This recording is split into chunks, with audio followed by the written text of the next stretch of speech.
Hey guys, we are live. All right, let me know if the volume of the music or the mic volume is too high or low. That would be awesome. And we'll get down to business. So, I apologize for the moire pattern on my shirt. Should know better. I should know better.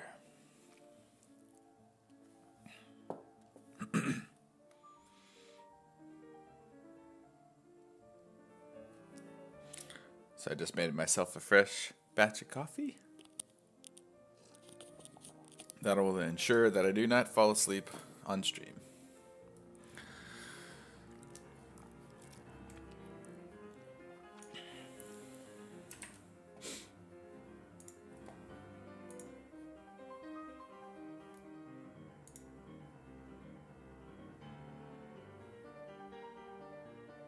Ha! I wish. I could add some some vodka to it. I have these little sampler vodka. I don't think that would taste very good. And I have Kraken black spiced rum, which I also do not think would taste very good in my coffee. I do have some homemade Kahlua in the fridge though, but I don't know. I don't think Pixelogic wants me getting drunk on their stream. I'll save that for my stream.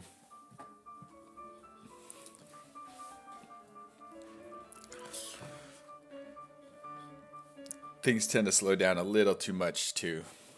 Well, I don't know. Sometimes they slow down a little bit when I drink too much on stream.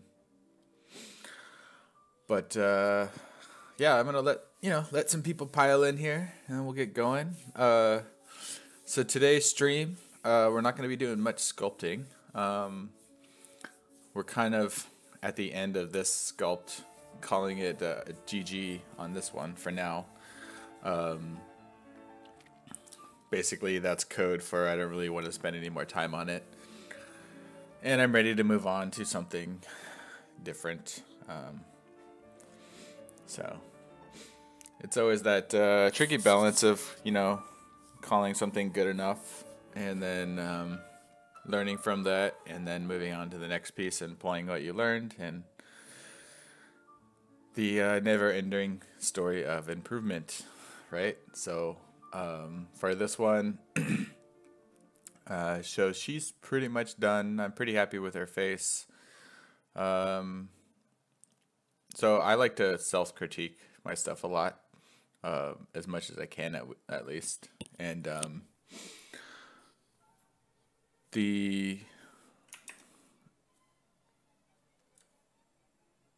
we are not muted. Okay, good. So I feel like the face is pretty close. I think it's actually really close, actually. The hair is pretty nice, in my opinion. I like a lot of the big shapes in the hair. They came out well. The cloth is pretty good. It's all right. I mean, it looks pretty close to the film stuff. I wish I had a little bit more asymmetry in the cloth, from the left side to the right side. The stitches are a little bit exaggerated, and that's going to help out a lot in the final print. The probably would have been cool to do like a more interesting expression on her, but that takes quite a bit of time in itself.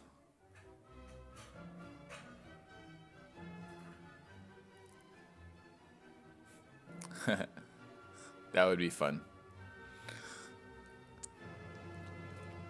So the thing that's the furthest off on this particular mesh is the armor pack, which coincidentally is the thing that I was the most lazy on doing. So the front is not, it's kind of there, but it's not really exactly true to the toy or the movie.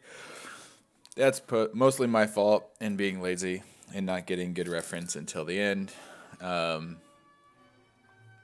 So one of the things that I will be doing though is make it so that the armor pack will be printed separately.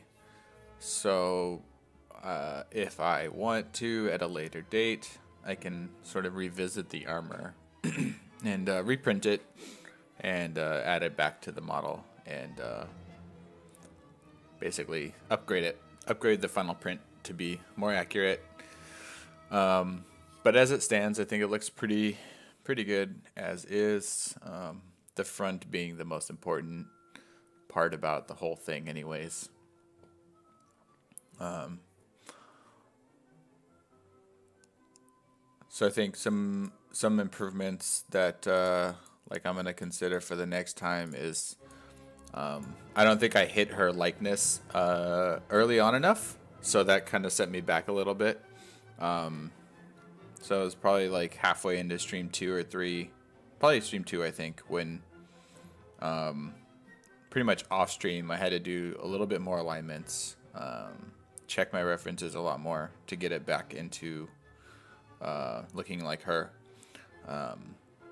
But it is difficult to sculpt on stream and like have all the tools like out and ready to kind of get the progress that you would otherwise have. You know, jumping between different programs, you know, switching over and browsing the internet to look at more reference if you don't have it. All those kind of things are always never really fun to do on stream. So, you know, you might end up just sculpting a little bit more and not checking references enough. So, but off stream, she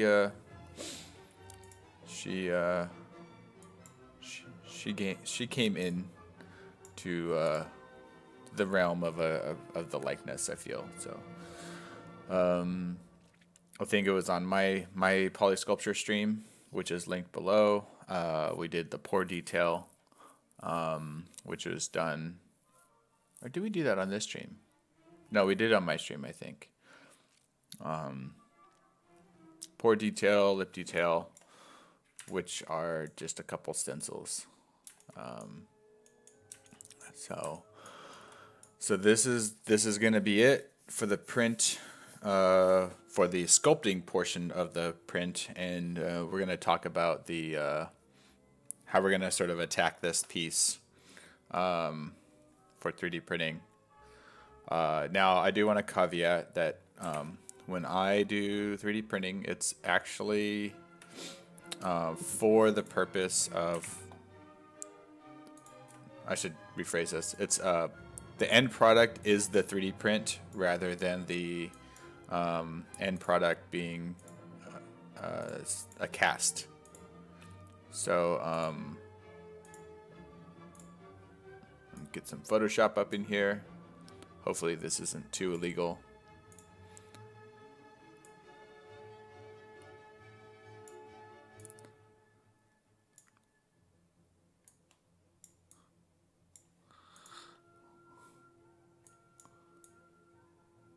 All right, so let's see, does that, oops.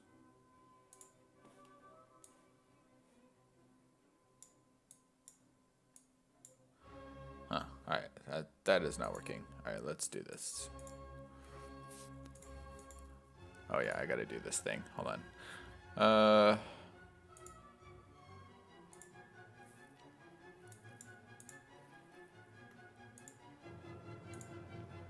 Whoa, okay. There you go. All right, now we got Photoshop up. All right, so what we're gonna do is, hey man, TJ3 Stacks. What's up, man?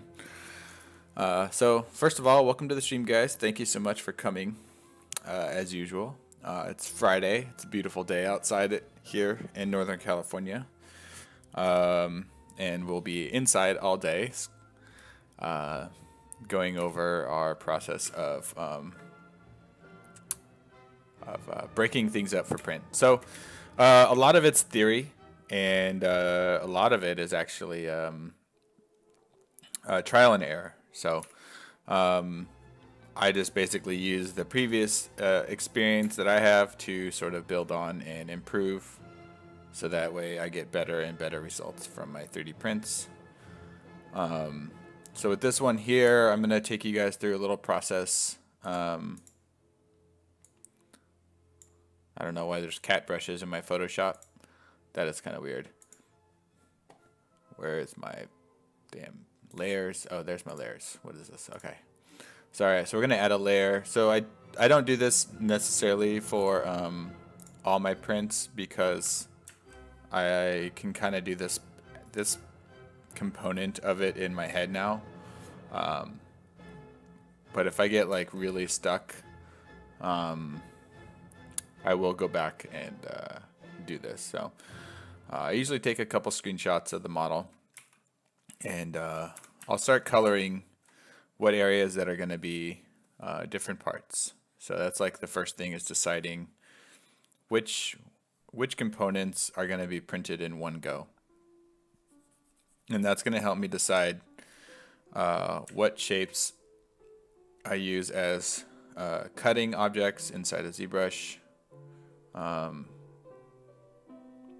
And I usually do like a really nice job and make alphas for this stuff, but because I'm doing it live for you, I'm not going to bother doing that and just do it kind of quick and loose, because it's just for you guys to see sort of a visual representation of how this bust will get split up for print. Now the main reason why we split models up for print is there's always a couple reasons. The biggest benefit of splitting up a model for print is the ease of cleanup. So the more pieces your model is, when it comes to the finished print, you have a lot more control over how the model is oriented on the build plate. So that gives you control over where your support structures land. And we'll look at what support structures are a little bit later in the stream. Alright, so pretty much we got red is our cloth bit. So that's going to be piece number 1. And piece number 2 is going to be her head. Now I did do a, let me open up a picture real quick. Sorry, I got to sort through the cat photos. Alright, let me open up this one. Alright, so I did a test print of Jyn. Oops. She has blood out her nose. Okay, so I did a test print earlier today. She was printed as one piece, but I did have to print out these things separately. And they are printed upside down. So like the print was here, and then these guys, the hair was coming up that way, and then the support structures were down here. That way, if I were to print this all in one go with those little hair bits, you would have like supports all up in here, and this would suck to clean up, and they would probably break. So the hair ponytail ends were printed separately and then glued on. But for the final, the head is going to be printed upside down. So the supports are going to be here, and so these guys are going to be facing up, so they won't need supports. So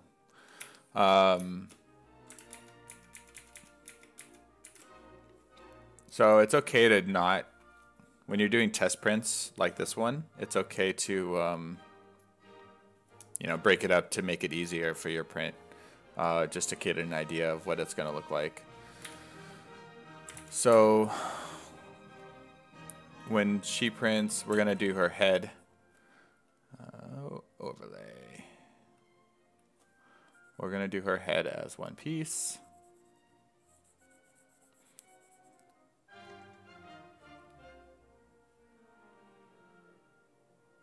And that's going to be inclusive of the ponytails. I'm calling them ponytails. Yeah. So the ponytail. I don't. Are those ponytails? I don't know. Excuse me if I'm using the wrong terminology for hair. I don't think those are actually called ponytails. But anyway, these little dudes were glued on with a 2-part epoxy. I don't recommend you guys using super glue for gluing prints together.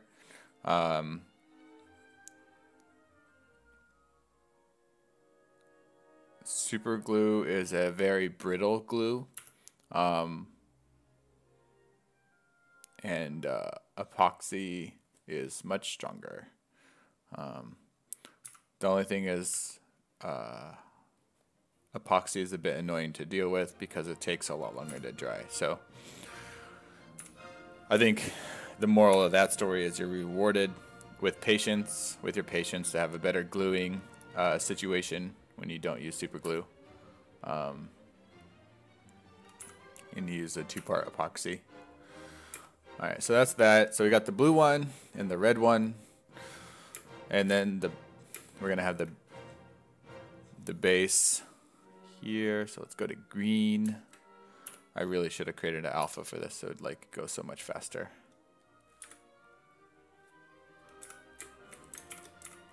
All right, so we're gonna do green.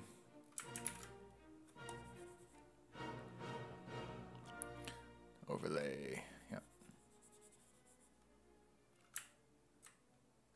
I made this about 5 seconds before I started the stream, so that's why we're doing it the slow and hard way. All right, so that's going to be one piece. I haven't tried any silicone glues. I've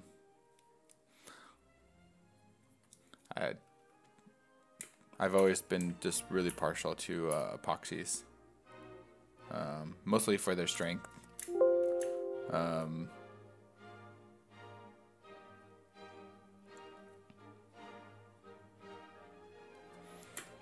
Much patents, much patents. This is off of a Form 2 3D printer. All right, so let's go to purple. So you guys can kind of see where I'm going with this. You know, it might be, I don't know, it might be like obvious now, you know, like pretty much every piece that I modeled is going to be a separate piece printed, right? But this is kind of the tricky part. It's like you have the strap that goes over, and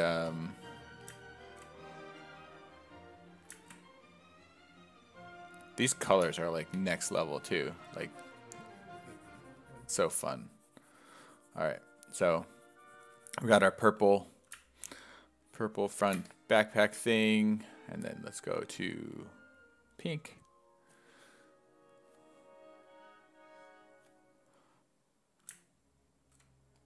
So she's going to end up being a lot of pieces, actually. More than I originally anticipated.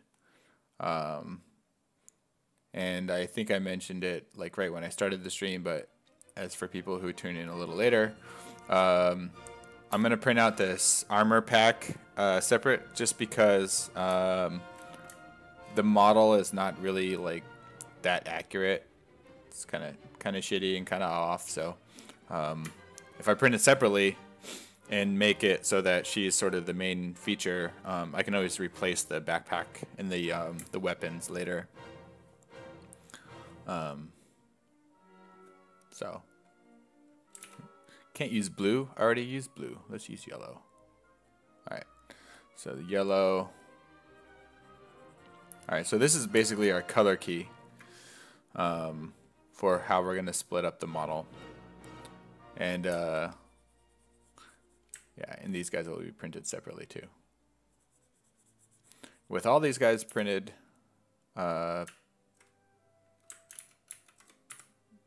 being printed separately, it's going to give us a lot of control over how things are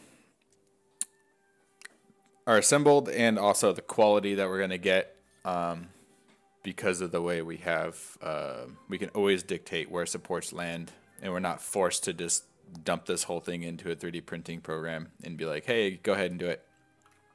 Now this is really only relevant for SLA printing, stereolithography. And you can see here, because I printed her head and her torso in one piece, these are little supports that were holding up, I think, like parts of her hair, like up here. And there was some on the back, and then all the other supports are actually on the back side of this model. Let's see if I photographed it.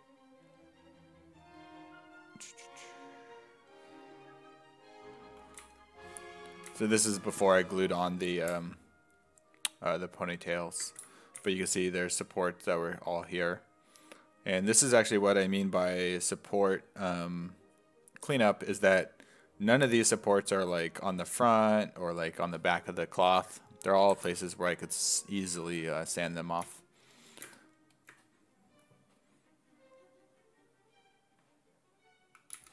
It's just more fun. And, you know, some of these are, there's not necessarily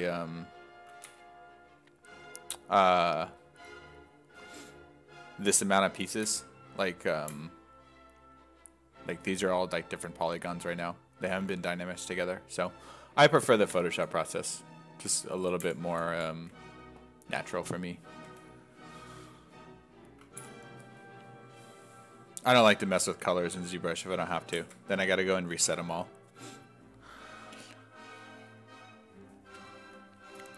Do I use magnets in your printed pieces? I have once, but typically everything is built and then assembled and rigid. I haven't done anything yet that requires magnets yet, but all right, so let's save this image out. I'm gonna save this to my ref folder.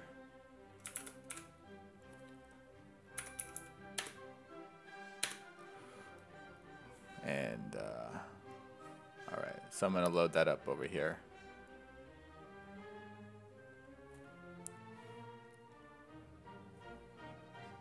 All right, so we got this.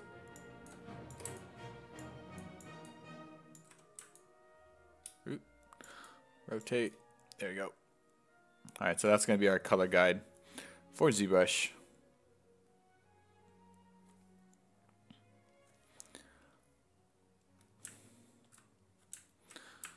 It's a weird question. All right, so now we got to break these out one by one, and so a lot of these pieces are still like separate polygons, and like the backpack is a bunch of different pieces, bunch of different polygroups. So the first order of business is I always save out a new file before I go down this road, because you really start doing some destructive stuff, and it's nice to have like the original, like undecimated, unmerged version of your ZBrush file to project details back if you have to. Plus, since you're merging all these subtools all the time, it can be pretty, like you can accidentally delete one, or, you know, forbid ZBrush crashes on you, and then you're stuck with something half done. So we'll go ahead and save that extra file, and we'll start merging these components together. So let's take a look at this. So in this particular file, this is the one I printed yesterday, has her head and the cloth as one piece. So we're gonna go ahead and open the version that doesn't have that, and I'm gonna bring that over. So there's her head, and this one still has levels and all the detail as well. So I want to always use like the very highest resolution source material as possible.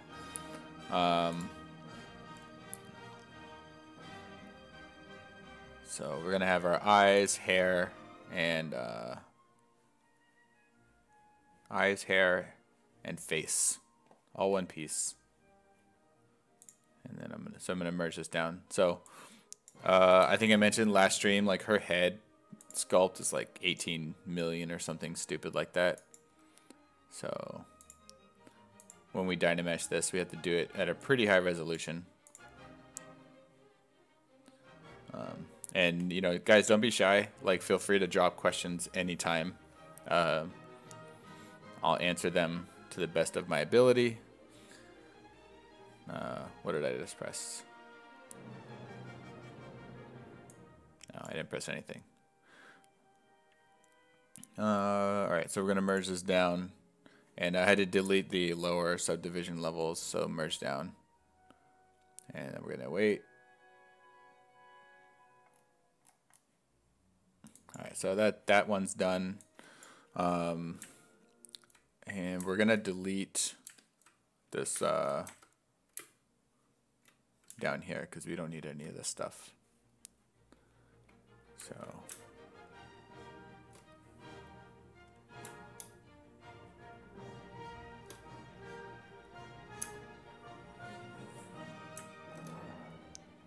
before dynameshing everything, I always delete as many excess polygons, because with Dynamesh you're distributing like a set amount of points across the model, and so like you're basically wasting all those points if you have geometry that you in the end won't really need. So I'm gonna go ahead and delete that, use the little delete hidden, and now we just kind of stuck with our head. So I'm gonna bring this back over to my other file by appending it into my scene. So append Jyn 19. So, all right. So let's take this one. I guess I should grab her cloth too. So that's down here. So let's go ahead and grab this one and bring that over. All right, so we got our cloth and we got our head back. So I'm gonna move those up to the top of the subtool. Kind of a cool trick, if you hold shift and hit the little arrow key, it'll go all the way to the top. I'm pretty sure that saved me lots of time.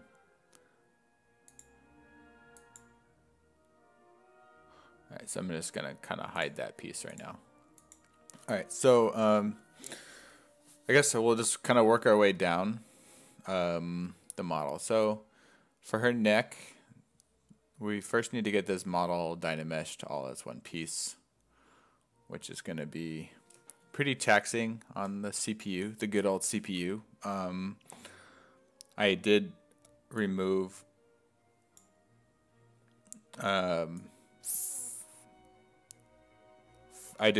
for the CPUs off in the task manager. You can like change the assignment. So I removed 4 of the CPUs from ZBrush, which is going to help not lose stream, like hopefully no more stream drops while I Dynamesh. So that's what I'm hoping for. No, Smith, no, that was just sculpted as I think it was like a sphere or something, or maybe a cube, I don't know. No, it's all ZBrush. I think it's in week 2 of my series on YouTube. You could check that out. We did the cloth from scratch, I believe. Alright, so let's Dynamesh this. I'm gonna just change my settings.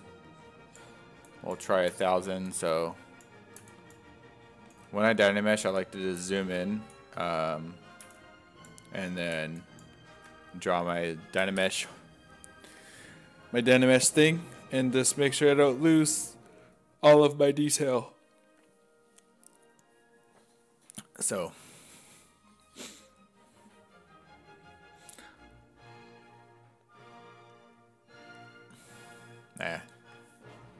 you know, honestly, this is never really the stage I get crashes on ZBrush. It's always when I what's it? It's like this one operation. Usually it's with morph targets. Honestly, we get like a weird thing that happens when you morph target really high resolution things. It gets crazy. What's up, Kyle? Hey, man. We're just dynameshing here. So.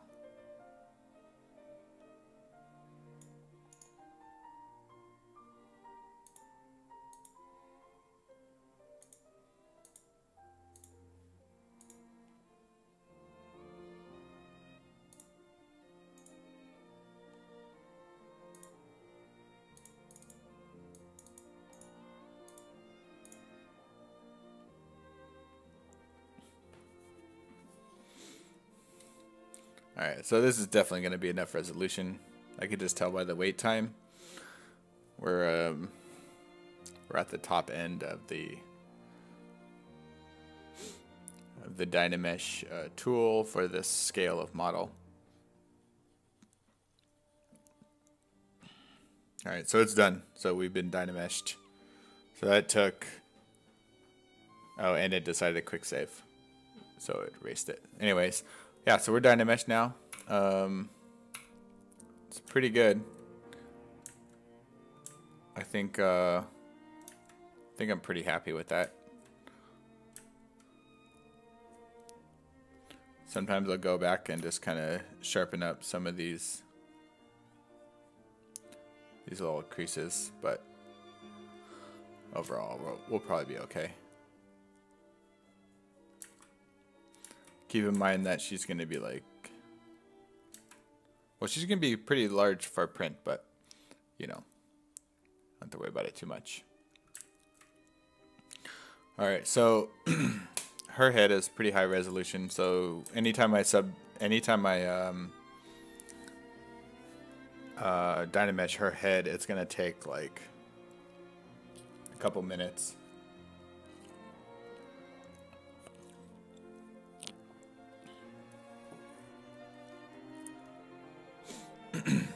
I forgot to bring over her ponytail.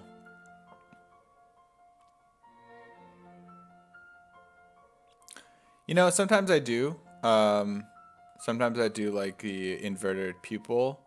But I'm actually going to be... I think I'm going to paint her like with hand paints. So when you do hand painted figures, you don't want to do any sculptural detail on the eyes. Like you would say, like, or like a, you know, Greek statue, for example, would have like the eyes inverted and pushed in. So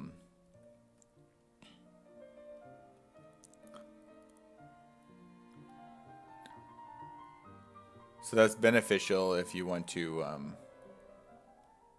if you just want to keep it a sculpture. So.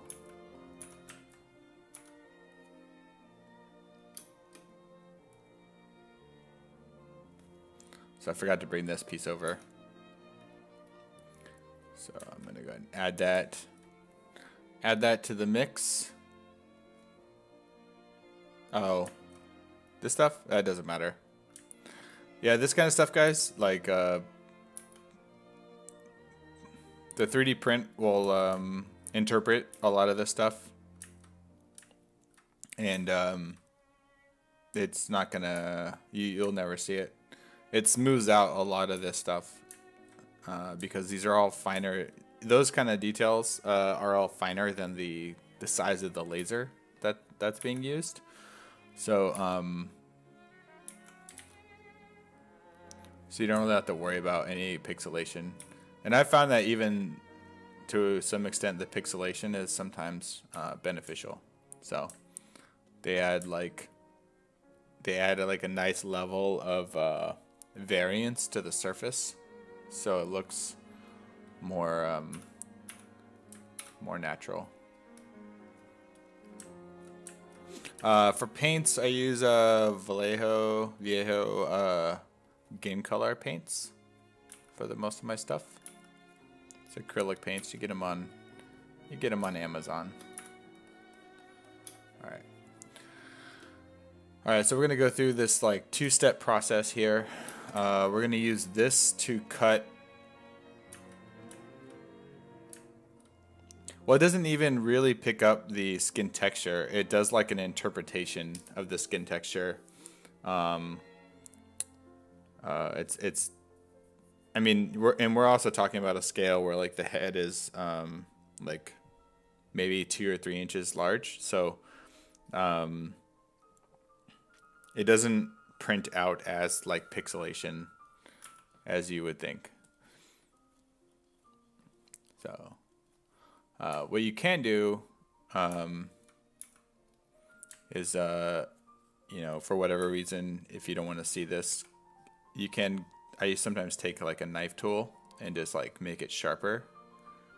Like you can really never have enough sharpness in your 3D model to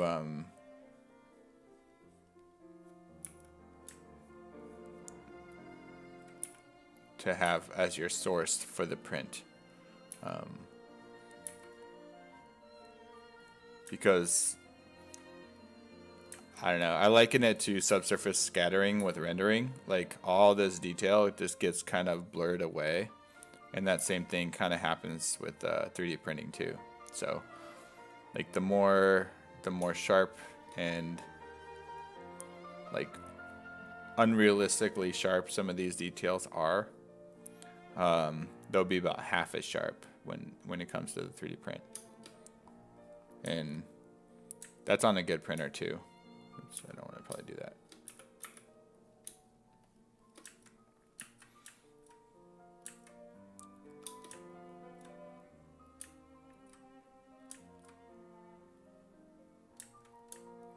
All right, so let's go ahead and use this. So I pretty much save between every time I do like a major Boolean option, I save my files out. So I'm always like only one step behind if it were to die on me.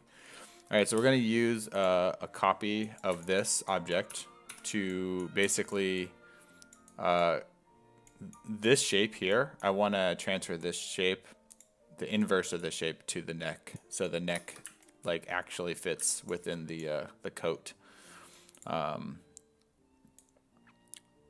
So always duplicate,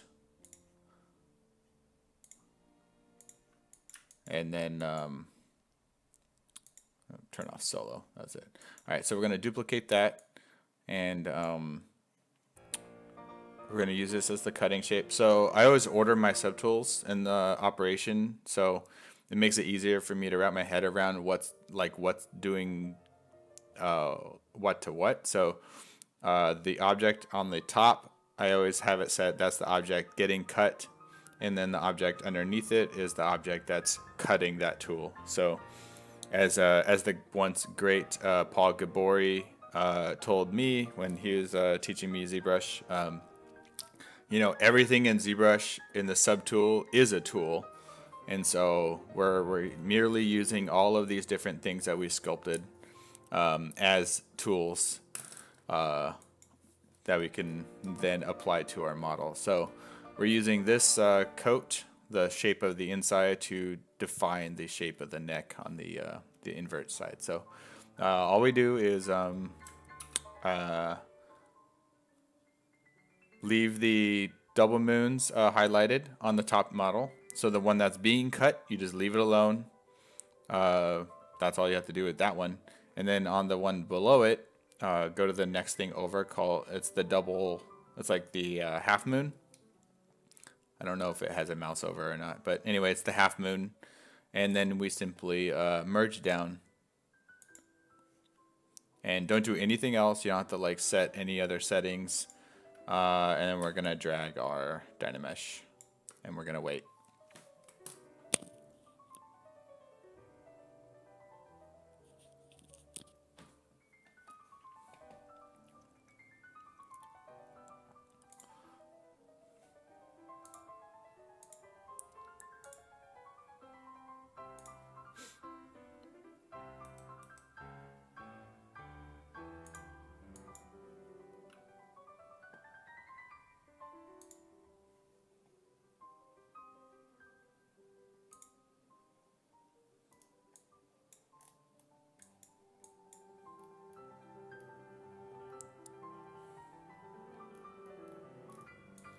So this is so while we're dynameshing, we'll just kind of talk about the 3D print test I did earlier.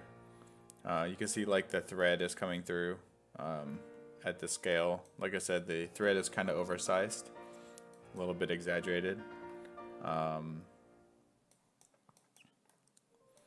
And this is actually something I want to talk about because I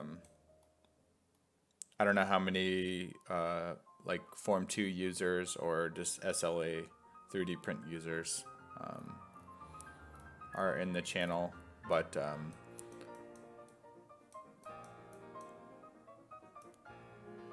I want to talk about this line right here. So if you guys look at the, let me make sure it's up. Yeah, we're up. Okay. Oops, come on. All right, so this line right here that goes across her face, and then it kind of picks up around her lip, and it actually continues across her hair. I think you see it on this one.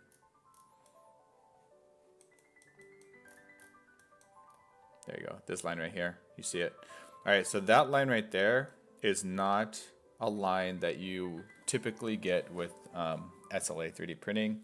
That's actually an error in the print.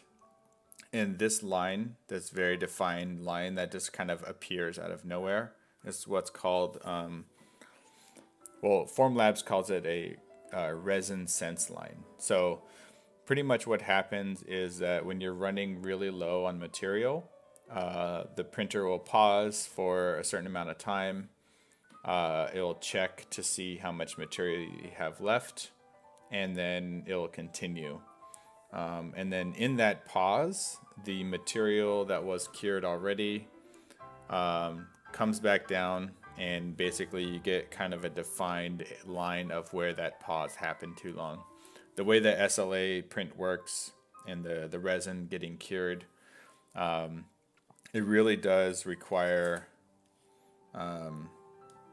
it to continuously be printing layer after layer without interruption to get the best quality. So I was really low on resin, and I kicked this print off just because I wanted to make sure I see it.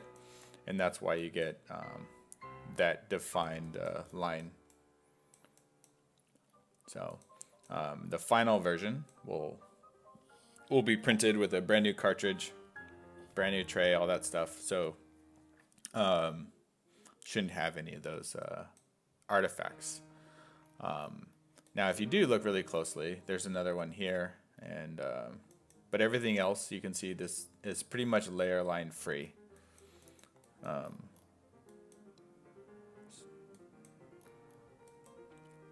Yay, happy Friday. Happy 3D Print Friday.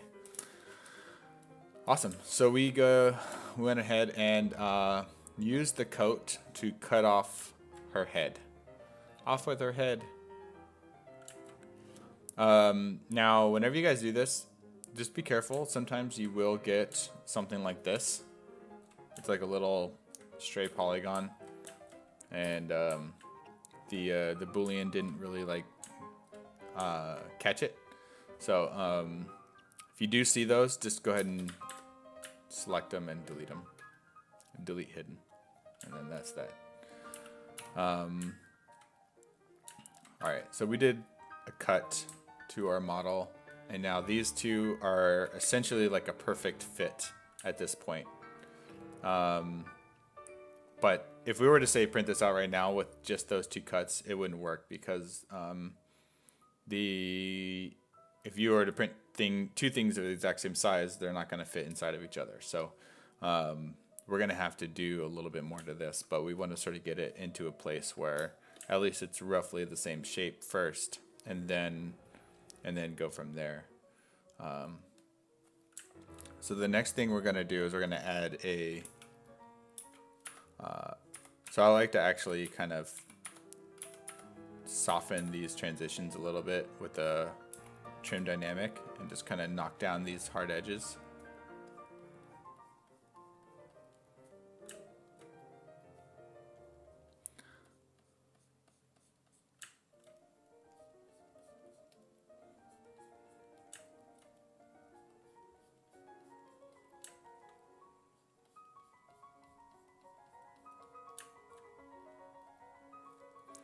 So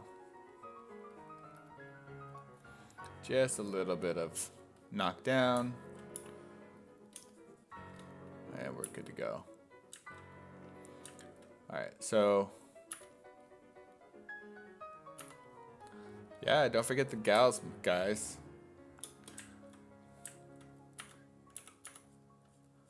Hey, ladies. Shout out to you, ladies.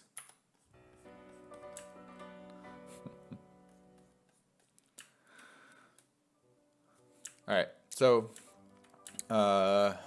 so now we're gonna do is a key. So I get a question a lot is like, why not just print this out and have the neck be like the shape it is, be the way it fits into this thing? And I've gotten mixed results with that, so I always like to add basically a key. Boys to Men, I don't know if we have to go that far back in time, but I was actually going to be singing some Flight of the Conchords, but maybe not.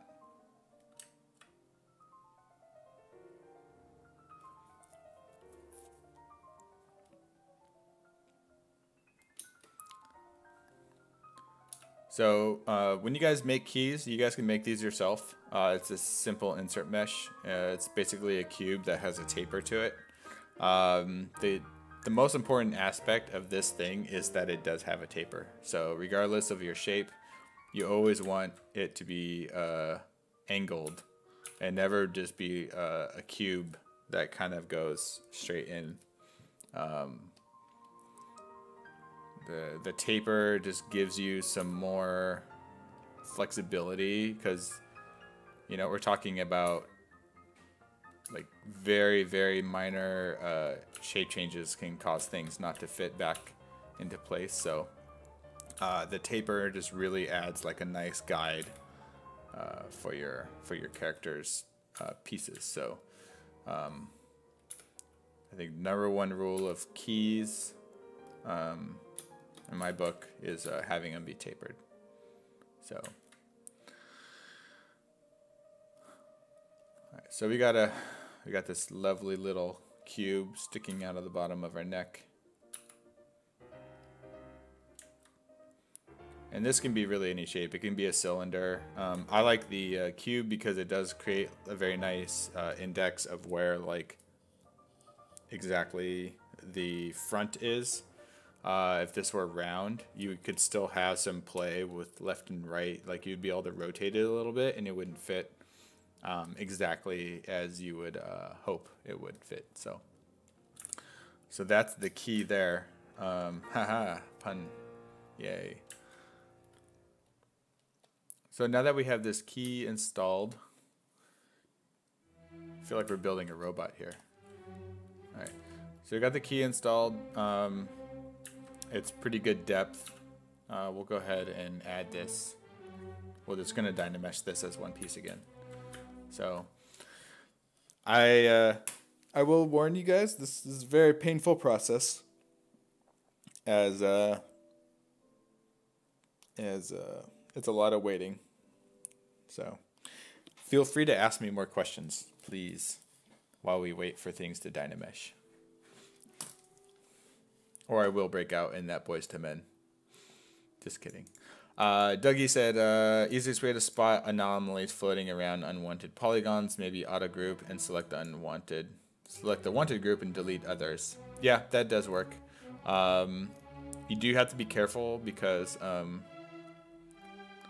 auto grouping does work off of continuous topology, and sometimes it does grab something that is a part of your mesh. I'm just going to say that. So that is a good way to check. I've actually found if you want like a surefire way, is just go and say split to parts. Split to parts. You'll see like 50 new subtools appear, and basically you can just start deleting all of them, and then you basically keep the one that is actually the part that you want to have. And then it allows you to really be sort of meticulous in like what parts you get rid of. All right, so we are dynameshed, nice and tight. So that wasn't too bad. So I'm gonna just soften this edge a little bit. Tea. Oh, you tea drinkers. Actually, I drink tea too, so I'm one of you. But today we're drinking coffee. Alrighty, now, if you were here earlier, we used the coat to cut away the neck and areas. Yeah, Ashley likes her tea. I remember on her stream, she says she doesn't drink coffee, and that made me sad because coffee's the best.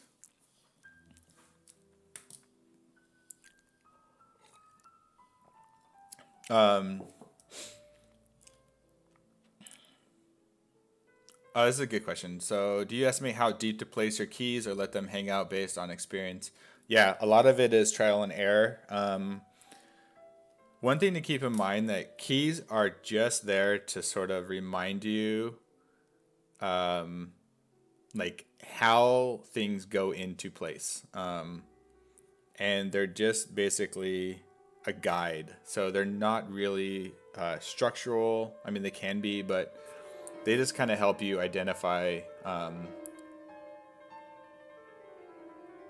Like it makes it so you can't glue it together wrong, basically. That's how I like to think of it.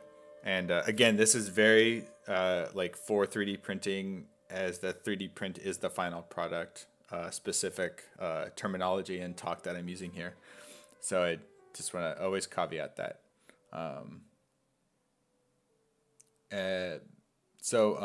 Deeper is usually better because it's really easy to like mistakenly make a key really small or really shallow when you print it out, and it's like, you know, like the size of a penny, and it basically does nothing.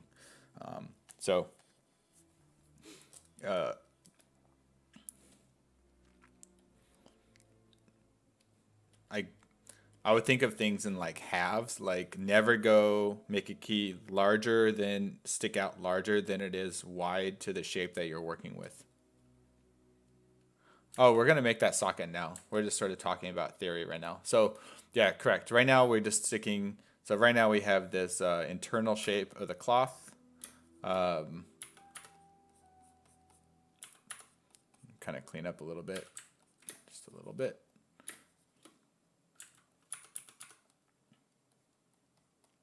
So also one thing to always keep in mind, and this is kind of has a lot to do with coats, because this always happens when you have cloth. Always make sure that let me actually take this into Photoshop, because I think this is a pretty cool point. Photoshop, where you at? All right, let me add Photoshop to my thing. Okay, so you guys see Photoshop. So before you guys key stuff out, you never want to have your, like, the surface that is receiving the object ever have a shape that goes bigger and then smaller again. So I'm exaggerating this because, so if her neck did this and you have her neck shape that does this, this guy is going to hit these walls and it's not going to be able to fit in. So now I will say you could always, like, you know, sand it down. You can make it fit eventually, but if you can avoid that by simply, you know, looking into this object and either continuing this line down, so the smallest point is, it's always getting smaller, or you basically shave off these areas to make them the same. So that's kind of like two things to think about. So whenever you have like a piece of clothing that's sort of overlapping another thing, just double check to make sure that it doesn't get bigger. Like it starts off big and then it gets smaller and then it gets bigger again. All right, so let's go back to ZBrush. turn off Photoshop. Okay, so that's what I'm doing right now. I'm just looking straight down, turn off perspective for this, and you see these little dark areas here. Those are like areas where you could probably fill out and try to get rid of some of this stuff. Now, we don't have to be like too anal with this type of stuff. We just sort of want to avoid any issues as much as possible. So, yeah, smooths. Make sure this area is always getting smaller. I'm just using like the move tool to bring it in. All right. So we're going to call that good enough now.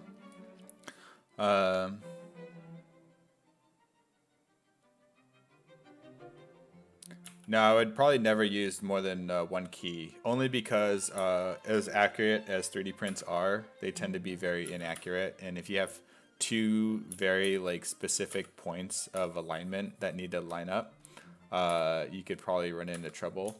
Also, one thing that people don't really realize is that resin likes to warp and shift and twist. And that happens like sometimes when you do like the cleaning process, or the sun hits it, or I don't know, magic happens and you're like, what? This doesn't fit anymore. I don't know what's going on. So I'd always just try to use one nice like solid point of reference of a key that fits in, and then and if it doesn't fit, you end up just sort of manually reshaping the key until you can get it to fit in place. So all right, so let's go ahead and now so earlier we used the coat to cut the head off. So we had the coat as our guillotine, and now we're going to use the head as the guillotine. So we're going to use the head now. Now before we cut the coat out with the head model, we're going to duplicate the head. So always duplicate everything before you know, doing it. Just get used to duplicating, because you can't undo once you go so far down one path, you really can't go backwards. So it's always better to have an extra copy of everything laying around.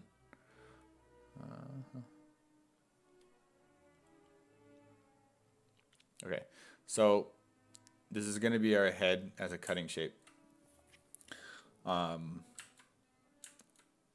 Now, for those of you guys who have slower computers, this is kind of like a good tip for you guys, because sometimes when you have like a really heavy object and you're cutting another really heavy object, your computer kind of just explodes. So I'm not going to do it, but I'm just going to kind of show you like a quick hack that can help up the efficiency of your tools. So what you can do is, if you have your cutting shape, you can actually like delete all of this stuff that you don't need, and you can just use this like little bottom part as your cutting shape.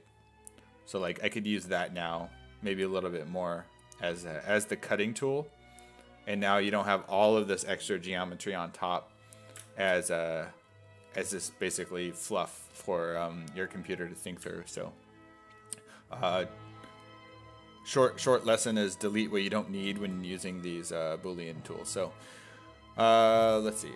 Now we're going to take this Jyn head and we're going to cut it. So as I said earlier, the tools that are being used as the cutting shape go on the bottom, and the tool being cut is on the top. And that workflow just keeps you sane while you're doing all this stuff. So now the next thing we need to do is account for tolerances.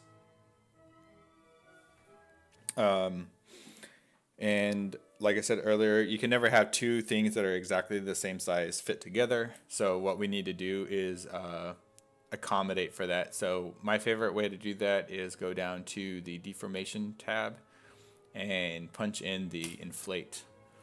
So I usually start off with like 2 or 4. So I'm gonna hit 4 and just kind of like watch what happens. So I'm going to undo that and you'll see it again. So I'm going to inflate 4. And it kind of goes boop. Now, one thing to keep in mind when doing tolerances is the smaller your print is going to be, the bigger your tolerance gaps have to be. So if she was going to be printed at like, let's just say an inch, then you want to like have your tolerances be, or I should say like you would inflate a lot more to make that carving shape a lot bigger, because when you're working at such a small scale, it just gets like infinitely like more of a pain in the ass to like fit stuff back together. So you want to always give yourself more room than less. So because I'm going to be printing her out fairly large, you can have tighter tolerances down to work with. So I'm going to go and this process is very much like trial and error, like most things. So I'm used to just doing between a 2 and a 4 inflate.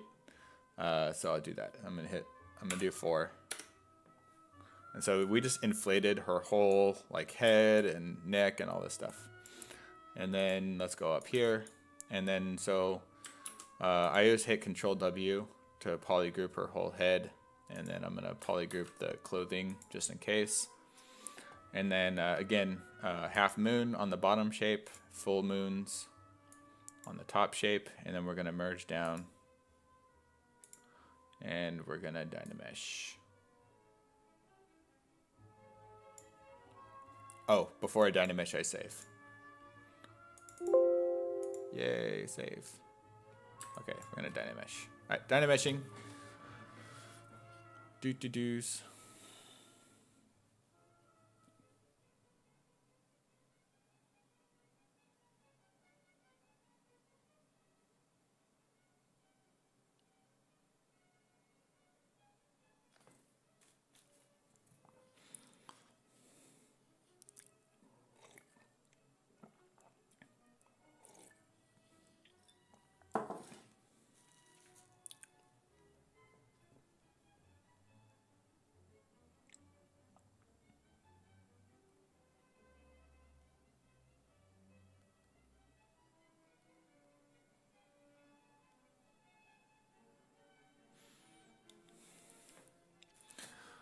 All right, so we're gonna sit here and watch ZBrush crush numbers.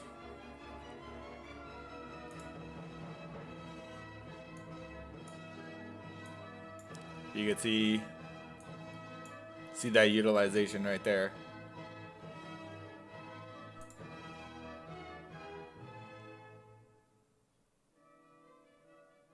Oh, it's gonna work.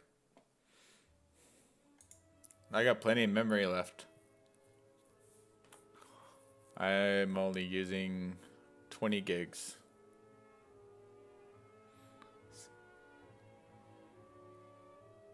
$22 of 64, so we're fine. It just takes a bit. Now, there's a lot of different ways to do this type of operation. Some people don't like the Dynamesh method. I do like it. So, to each his own, really. All right, so we're there. We got our head. So we have our key. And then we have this line to look at. So, remember we were talking about how we don't want to have shapes that like basically get larger as they go lower. So this is one of those spots that we probably want to carve out a little bit. So I'm going to mask pin.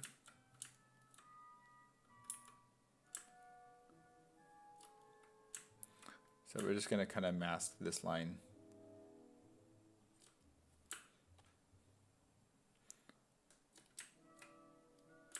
Mask this line. Just a little bit.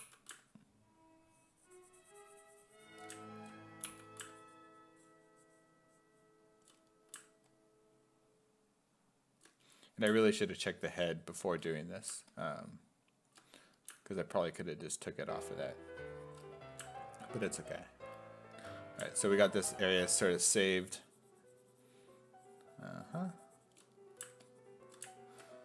And we can go ahead and push this back. So this way, we can soften this transition, pull this away. This way the head will be able to fit in here.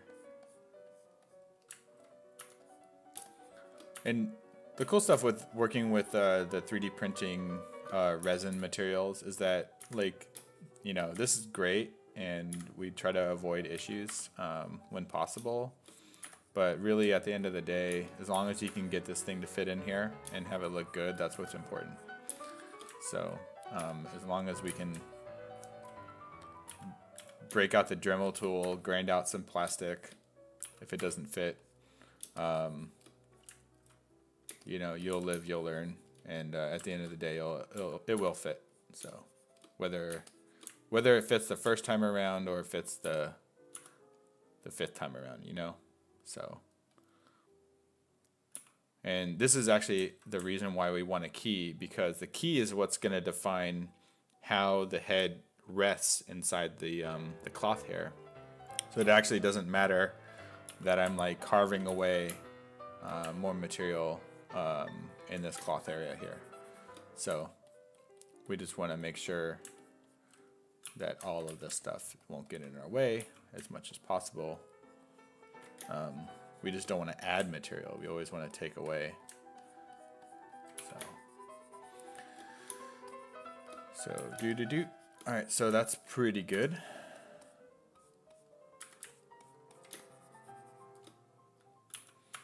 Yeah, it's definitely not about perfection. She's gonna be no shorter than when all said and done, no shorter than 20 hours, I think, because like the base will be printed out at 50 microns, which at that scale is going to be about a 4 to 6 hour print. The head is going to be printed at 25 microns, which is going to be probably 8 to 10 hours of a print. The cloth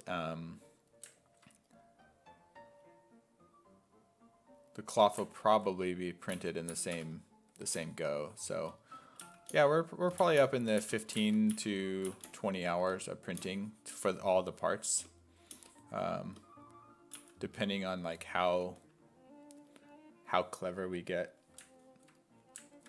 All right, so we're just gonna check this one more time, and for fun, I'm just gonna grab this little corner here because that's the trouble zone. That's the thing that's like flaring out on the bottom of her neck, which is like really unnecessary because you're not going to see this stuff. So, so go ahead and just push that back.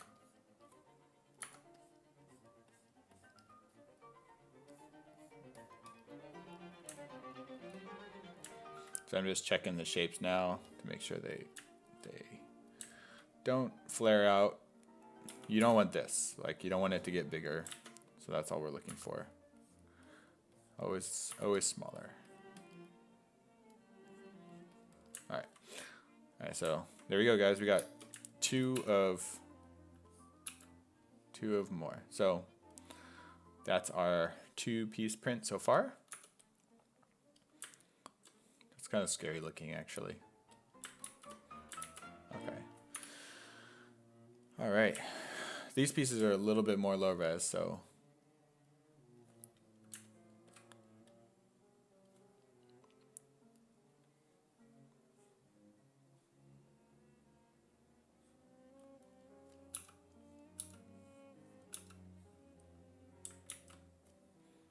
I have an extra piece of hair in here somewhere. There. All right.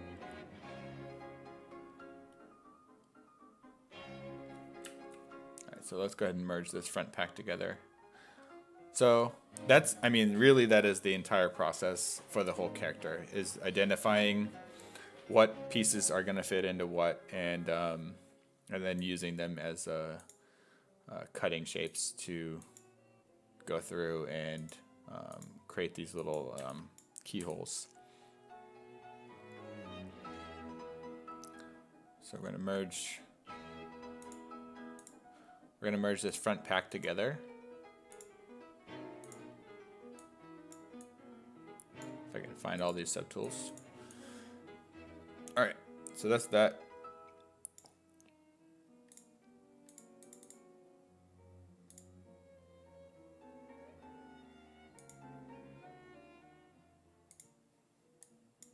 Partially hidden. Oop. Okay.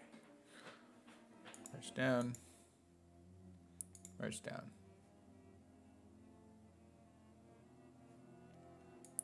It's a 30-inch monitor. Pretty standard. It's actually a really old monitor. I get that question every stream. I thought like everyone had big monitors nowadays.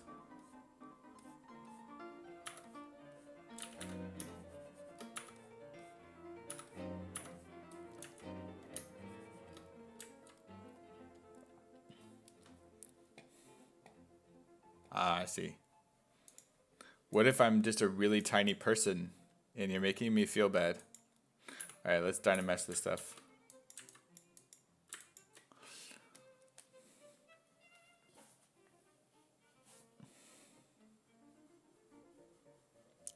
Well, I mean, this monitor is from 2008, so I don't know. It's pretty old to me.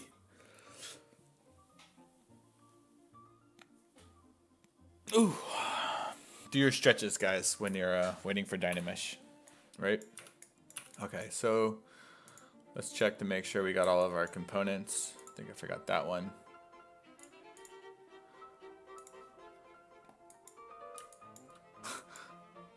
Yeah, I know. No, I'm sure. It's actually because it's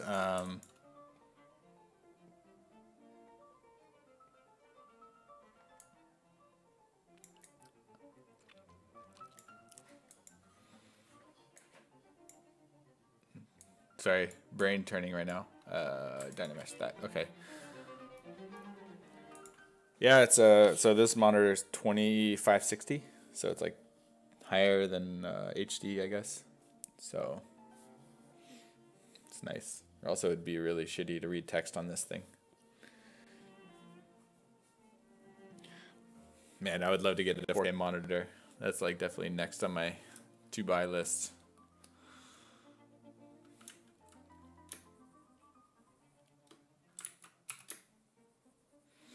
Okay, so Waltrin 59 is asking, you're mentioning that resin likes to warp. Is there one that is more stable and resists warping? There are some models I want to create that use articulating parts that require multiple keys and sockets.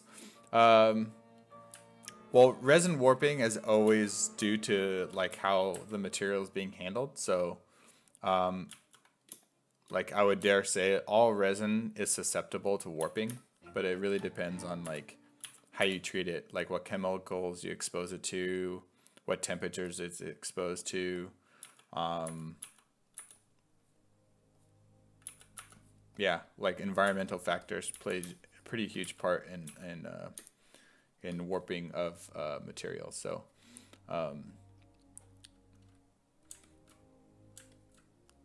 so you just got to be really careful, really.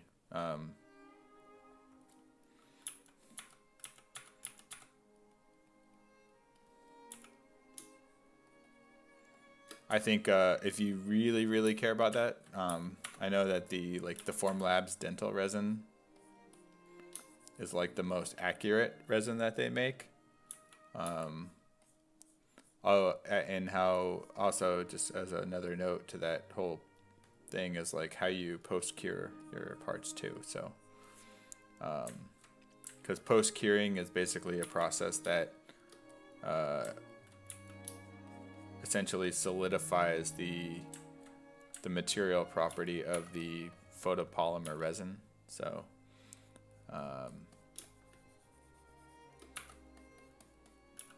so when you get a print fresh out of the printer, it's like still gooey and like it's not fully cured yet. and you dip it in isopropanol, which if you dip it in too long, you can warp your parts. Warping happens more the smaller your surfaces are, so, or especially the thinner, because the chemicals actually like erode away pieces of the model. So anyways, all right, so what we're gonna do is we're gonna use now this we're gonna use the coat to cut out a chunk of this front pack, so that way it fits on her chest,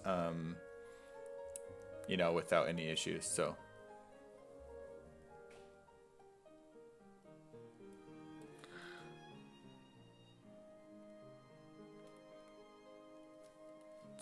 go ahead and grab this piece. By the way, anytime usually when you use like booleans, it leaves behind like some trashy polygroups, so always hit Control W and seal those up.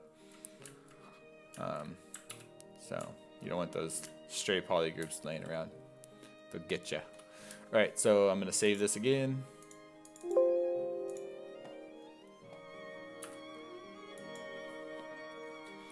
Dang, it's already 1:15.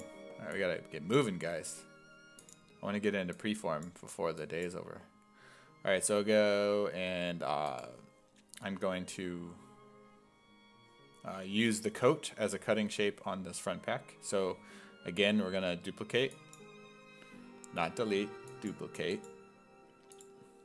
Move this back up to the top where it's safe. So this is going to be the shape that cuts out of our front pack, and then this is our front pack here. So what we want to do is we want to inflate this guy, go down to the deformation, inflate. I'm going to do 4, maybe I do 3 on this one. I really look at how much the surface moves as like as the judgment call. And again, this is a very non-scientific approach. It's more like trial and error, and I just kind of get a feeling of what's probably going to work. And it usually does work. And if not, if it doesn't work, you can always fix it with a Dremel tool. Get your hands dirty and get in there and start grinding out plastic until it does fit. So anyway, double moons on top, half moon on bottom, and then we're going to merge this down. And we're going to Dynamesh.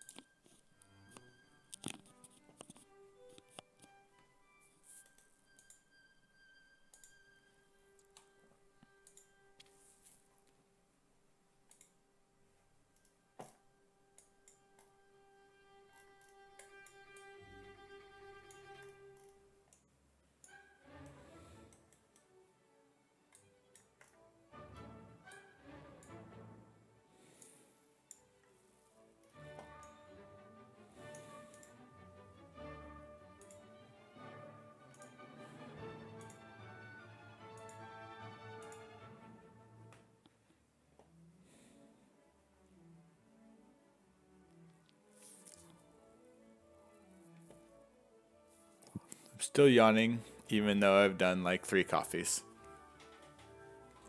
Ugh.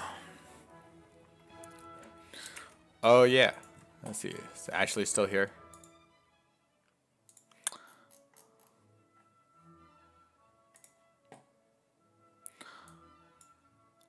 Alright, well it says she's in the chat. I was gonna say, Ashley, the reason why you can't handle the coffee is because you don't drink enough coffee, because it's like you just have to drink more of it and then you can drink more of it, right? It's simple science.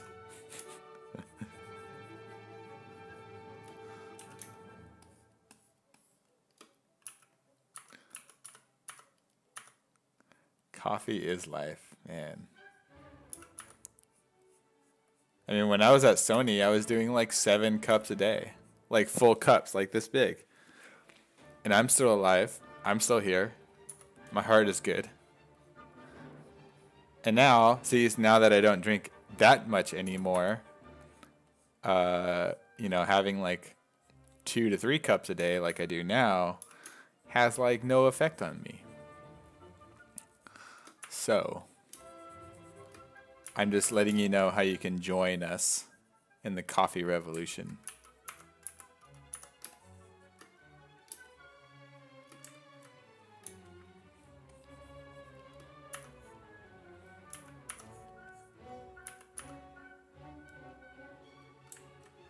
Oh man, that sucks.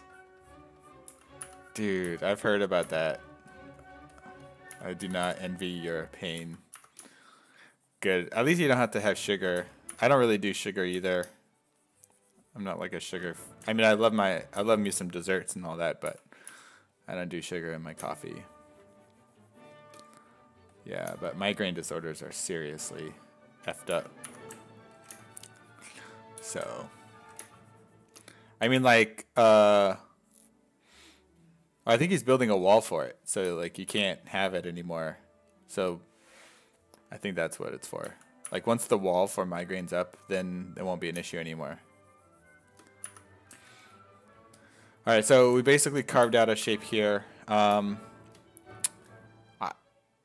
If I was like completely done with this jetpack thing in the front, I would give it a key.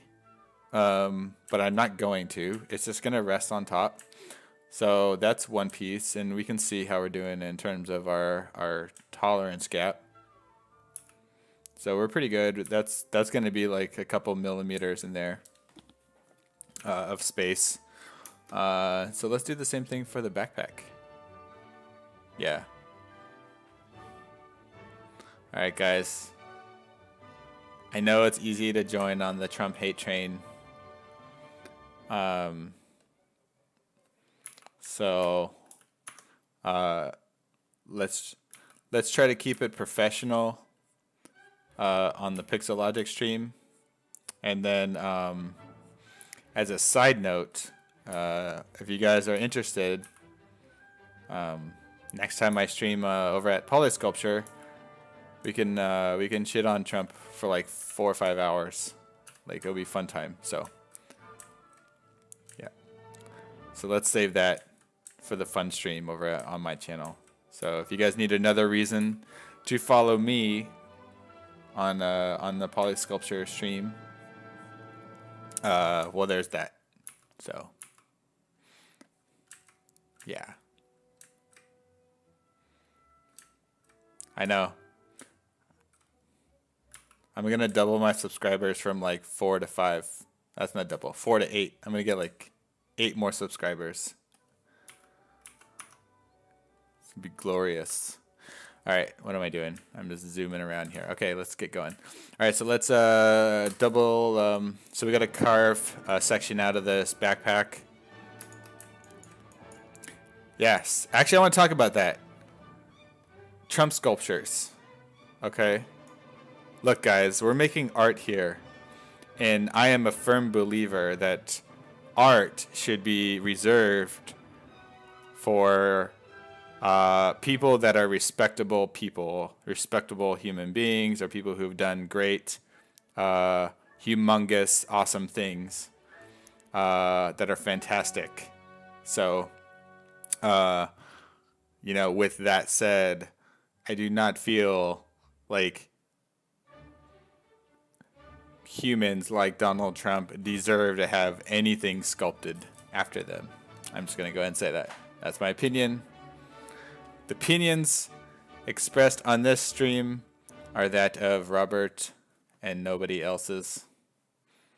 So anyway, I feel like if you're going to sculpt people that are like real people, it should be reserved for people who have made like positive influence on people's lives in some regard. I mean, like, yeah, there's like weird exceptions, right? Like Caesar, right? There's like a million sculptures of Caesar, and he kind of screwed over a lot of people. And I probably would dare say he's probably not the greatest guy, but you know, I think like Hitler is an obvious one, right? Like you shouldn't idolize Hitler and do a sculpture of him to make it something that now like you remember him and he deserves a piece of art. So I'm just saying.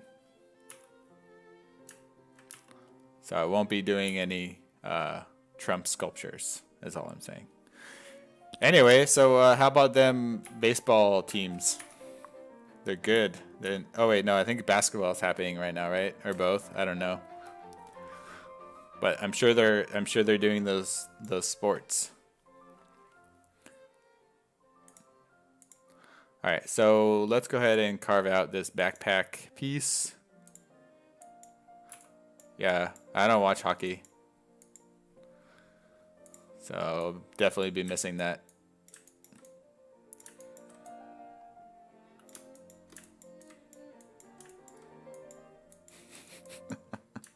Go sports. All right, so we got. All right, so we're gonna use this cloth thingy again. So let's duplicate, and then move this down, and then merge these as groups, and then we'll use as the cutter. So the half moon, and turn that one off, and then we're gonna merge. Oh, we gotta inflate. So remember, we're inflating. So deformation, inflate. I'm doing 3s on this bad boy, and merge this down. Zoop. Did any of you gather baseball cards and stuff as a child? Heck yeah, man.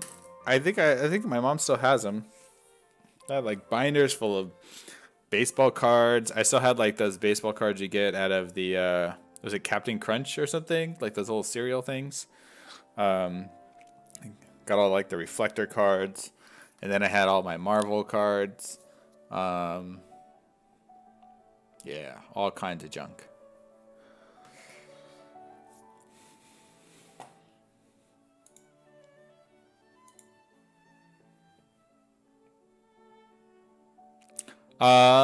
I'm really hoping to get to like maybe the last. Well, I think. Let me check. I don't think there's anyone after me for a while. Let me see the schedule on Friday.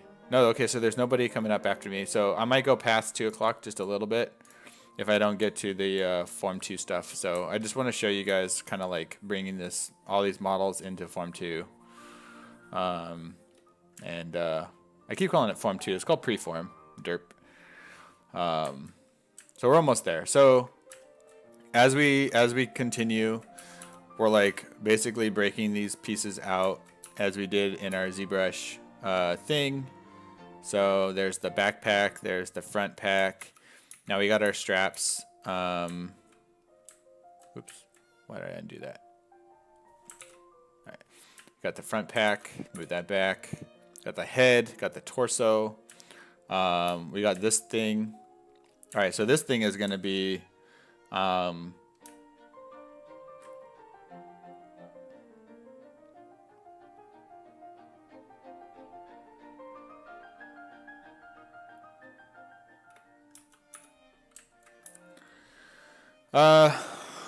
I think I got some of it, dude. A lot of that stuff is actually still at my parents' house. And yeah, I think it is.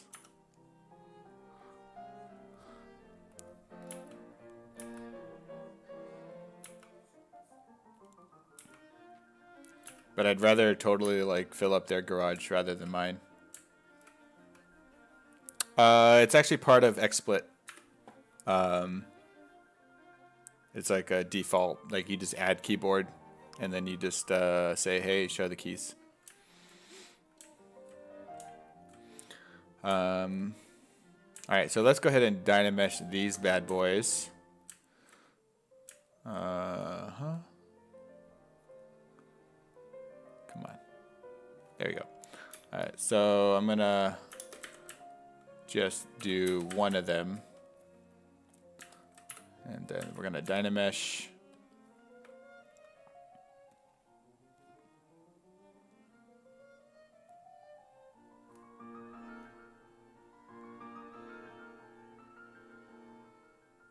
Try like 500 right now. Nope, too soft. 880. That's good enough. All right, so we just Dynamesh the strap going across. And then, so we're gonna have to cut this twice. We use the front package to cut this once, and I got to cheat this in just a little bit. I don't want all this overlapping stuff going on.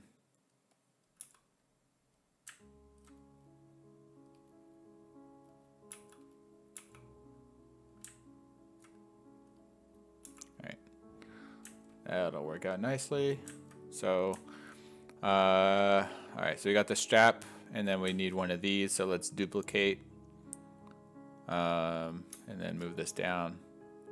Again, half moon, select the top one, merge down, Dynamesh, that's gonna cut off the front. Doop-a-doop-a-doop-a-doop. Oh, didn't work. All right, undo, what's going on?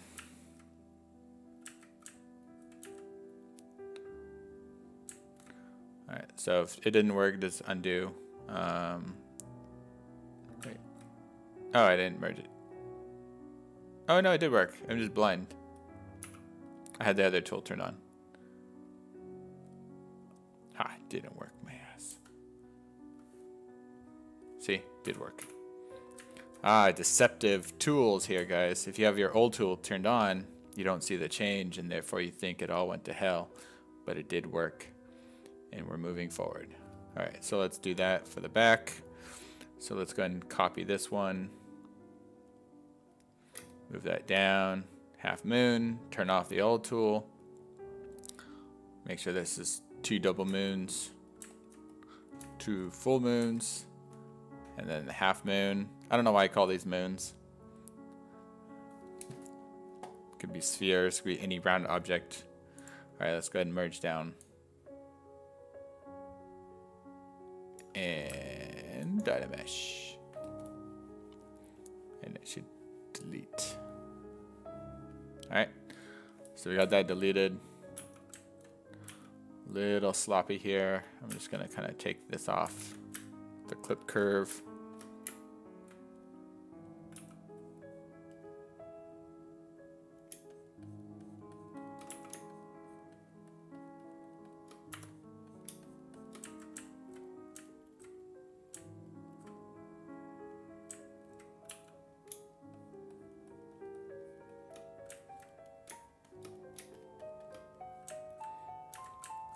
All right, so now we got a strap that fits between these two objects pretty well. Kind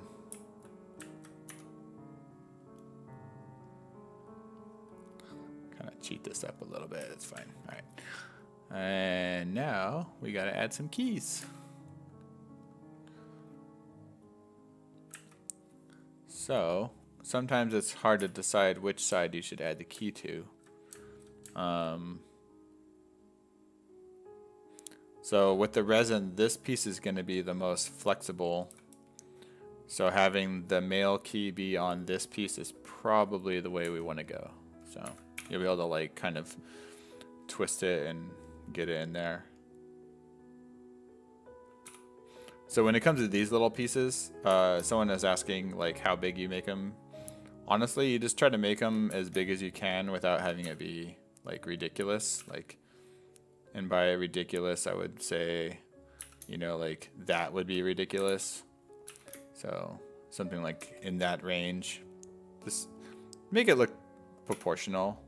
And I think you'll be pretty safe 90% of the time, 99% of the time. All right, so that's one key.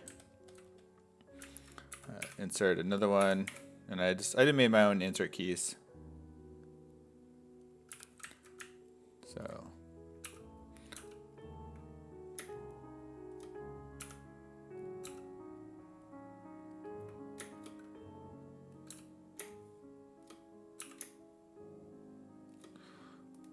check how we're doing. Turn on transparency. So just make sure it has a pretty good amount of insertion and you'll be all right. All right, that's pretty cool.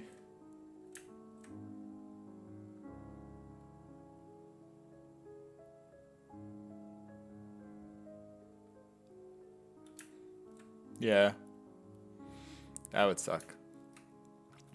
All right, so now we got this piece. All right, let's go ahead and Dynamesh. Just gonna kind of knock down this edge. I don't like it. Oh, shoulder's killing me. All right, so that's Dynamesh. So whenever you Dynamesh these insert meshes, it creates a bunch of new polygroups. I usually just delete them by Control W and get them. All right, so we want to save as usual, and we are going to mirror and weld. So we have 2 of them, so we can do 2 at once. 2 booleans at the same time, guys. What? Okay. All right, so let's go ahead and so we need to keep this because that's going to be our masterpiece.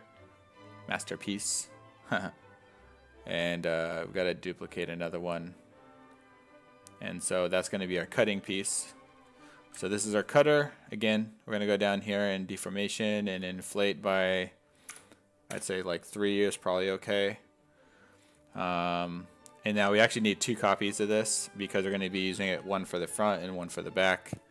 So we got to duplicate again, and I'm going to hide that. And so again, half circle as the cutting shape and full circles as the non-cutting shape. And then let's merge down and see how it goes. Do, do, do, do, do.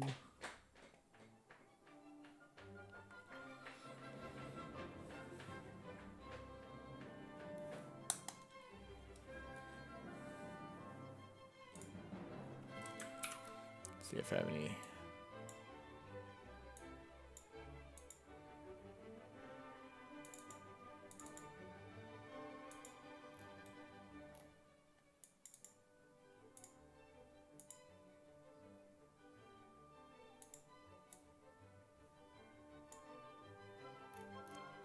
So while we're waiting for that, I just want to show you guys another 3D print that I did a while ago. So this is kind of the scale and the detail that you can expect out of the printer. And he was printed in, I think, 12 pieces. So 1, 2, 3, 4, 5, 6, 7, 8. I think 8 pieces. I think what's cool about this guy is, hopefully it's hard to tell, but so when we're talking about booleans and like using cutting shapes and like you want to find like natural areas where you can cut the model up. So for this guy, there's actually a seam here in the hand. There's a seam that goes around this cloth here. There's actually a seam under his head around this belt. In here where these 2 pieces meet up, there are seams. And all of it just gets filled in and you can't really see it. So it's kind of like a good exercise in like what can be done. And I just want to say this is not my model. This I did this for a job for the mill, LA. Just kind of show you guys. This guy's huge. Yeah, you can. It's on the left, right here in the little window. Right here. This is bigger on my screen. It's like this. This guy is 10 inches, I think. He's pretty big.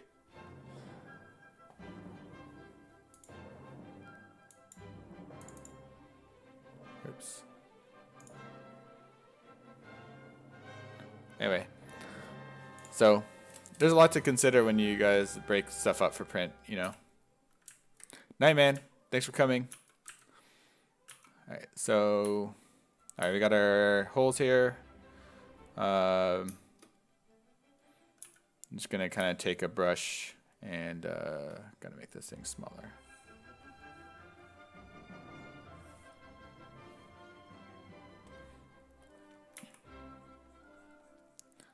So usually I soften this up because these are going to be glue points, and yeah, they don't really have to be super precise.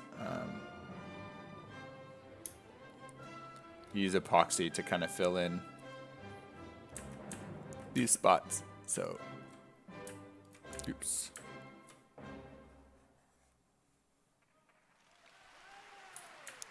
Thank you. Oh yeah, this is the one that starts clapping. Everyone clap.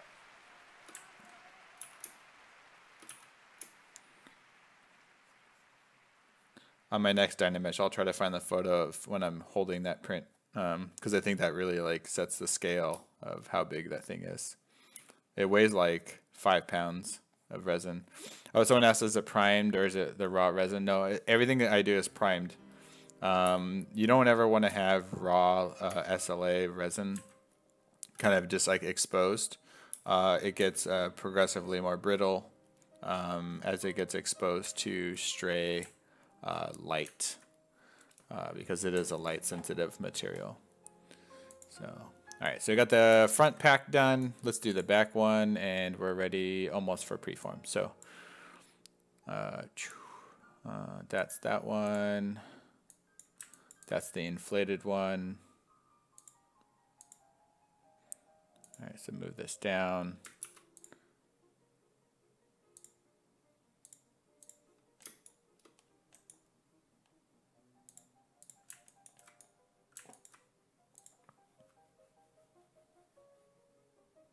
All right, so half moon, full moon. There you go. Merge down, Dynamesh.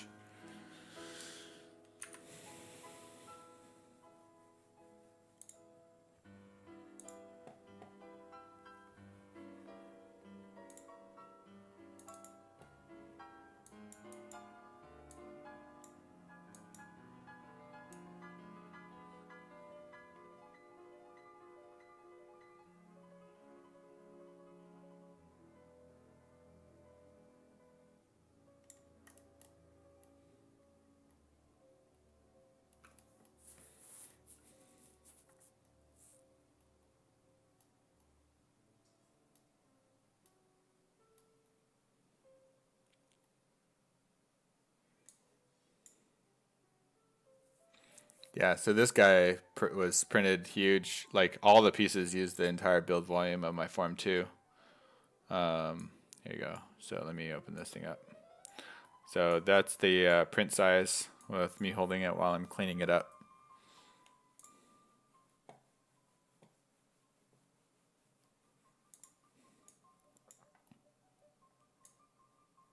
So like here's the body being printed.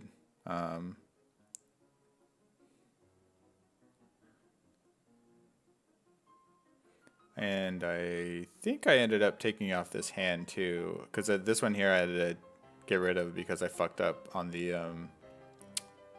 on one area. I forgot to carve out. So see here, right here is belly. I forgot to carve out for this plate that actually sits on top of his belly. So I had to redo this one, and I also took off his hand on that one. Or was it this hand? One of the hands I had to take off. So anyway. Yeah, he's ginormous, and he's hecka heavy.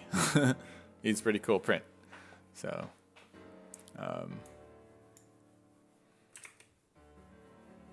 yeah, I love printing, guys. It's like really, really cool. Really cool. I don't like rendering. So, I'm not saying I don't respect and appreciate good rendering. I'm just saying I don't like doing it. I'd much rather work with my hands and kind of work on the sculpture before and after than spend time in. He was partially solid, partially hollow. And I ended up filling him with resin as well to make him solid again for the added weight. All right, so we got all these pieces in. We got one more cut to do, is this one.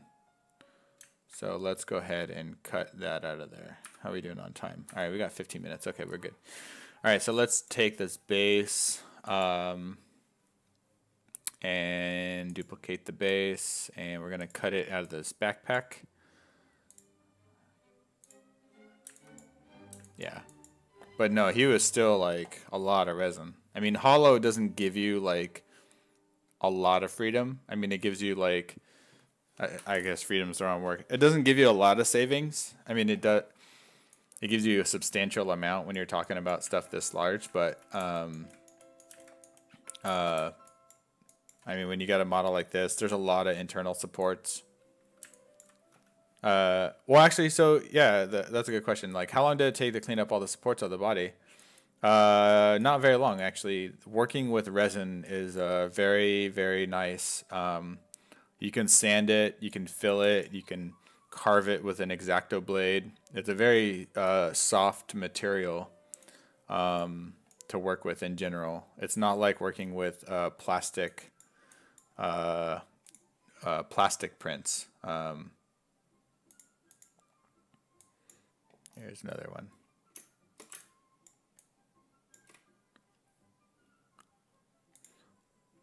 Oh yeah. So these are all like progress pictures of like me gluing the head on, and I have these ginormous rubber bands. And yep.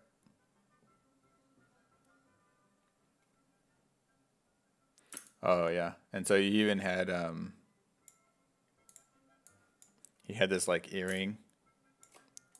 So I printed this all in one piece. Cleaning up this thing was a pain in the ass.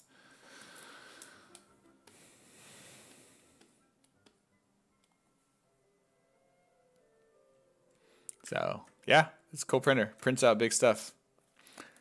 Hollowing is completely optional, really. All right, so let's go ahead and inflate this. I'm gonna do 4 on that, and we're gonna cut this out of the backpack. Oh yeah, sorry, the motorcycle comment. If you were to print a motorcycle, would you break it down like a model kit for printing? Probably not down to model kit level, but definitely it would be several parts, because you would probably want to do all, like, you would want to do large portions at a time. I think a good example would be like, you could do the wheel and the rim all in one piece. You could do like the body. I mean, it really depends. Do you want it to move too? If you want it to like articulate, you know, you could even do that. So, so the big benefit of this stuff is making it so you can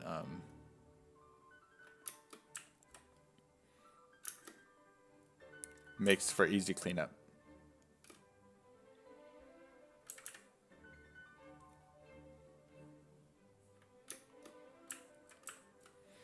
All right, so I just made a slight shape change to this base for me. Oh.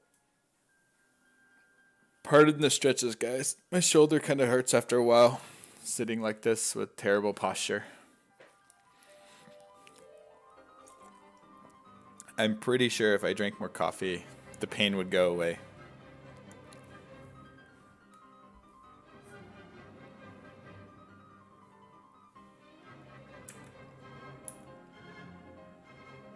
Yeah.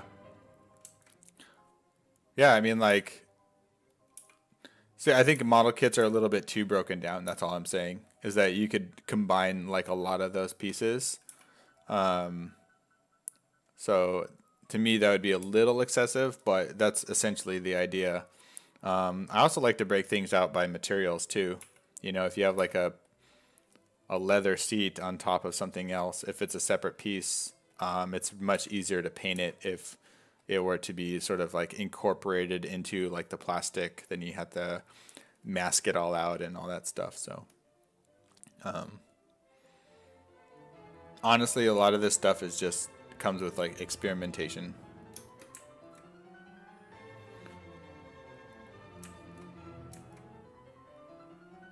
Yeah, I know this is gonna sound shitty, but this is a standing desk and I should totally be using it.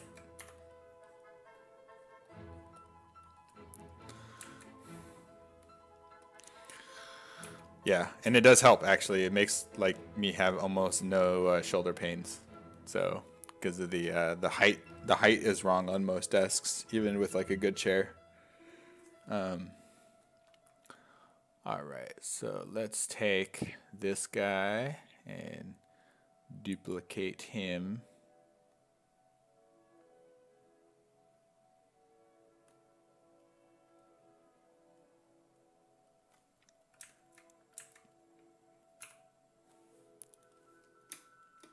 So this thing sticks into, so this is probably like a little excessive of how far up into like the torso this base goes. So I'm gonna just kind of clip down a little bit more so it's not so high in there.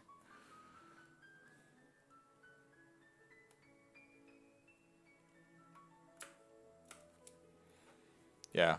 No, I mean, this kind of SLA is like perfect for printing out like little motorcycle parts or any kind of mechanical things.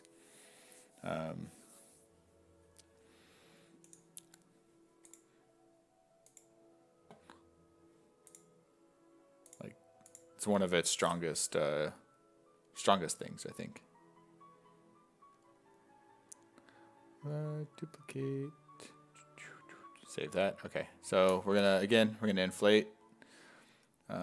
Inflate 4 and subtract it out of her final coat area.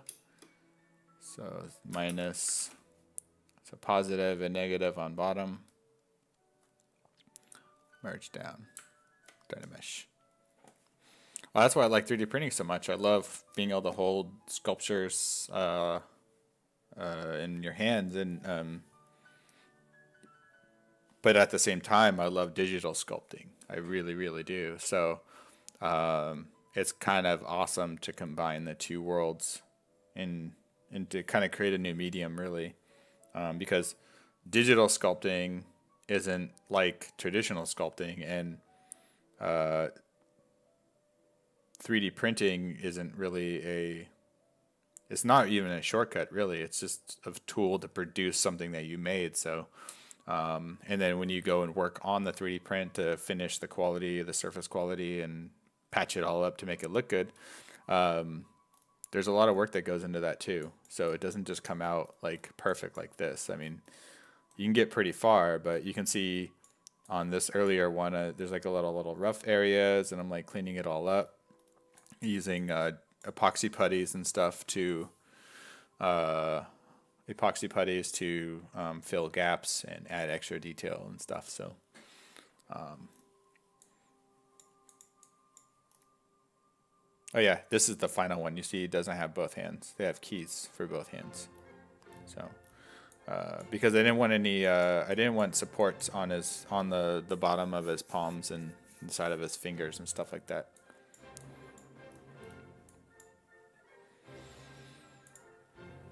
Yep, Form 2.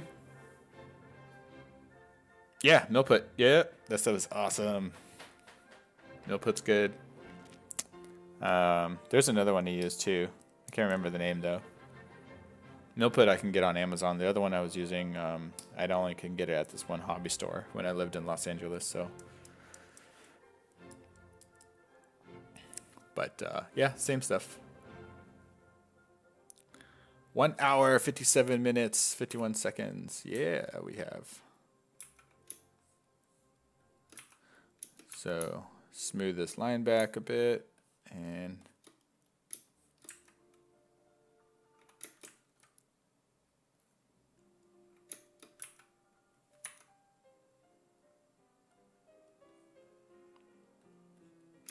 all right.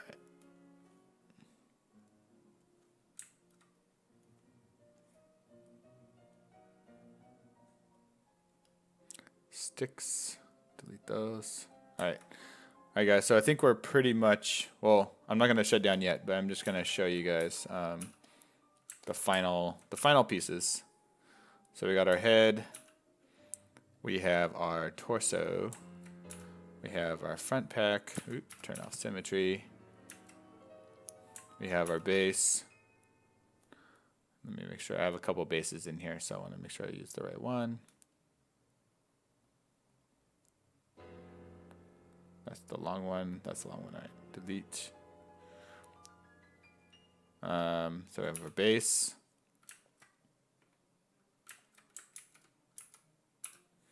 Base. We have our straps.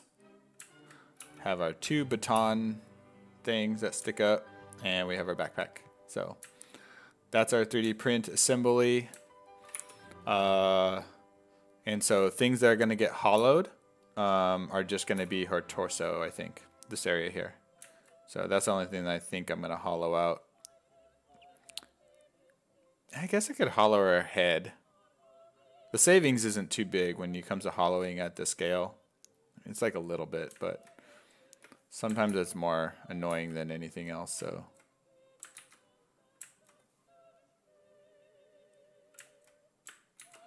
then move these things back one at a time.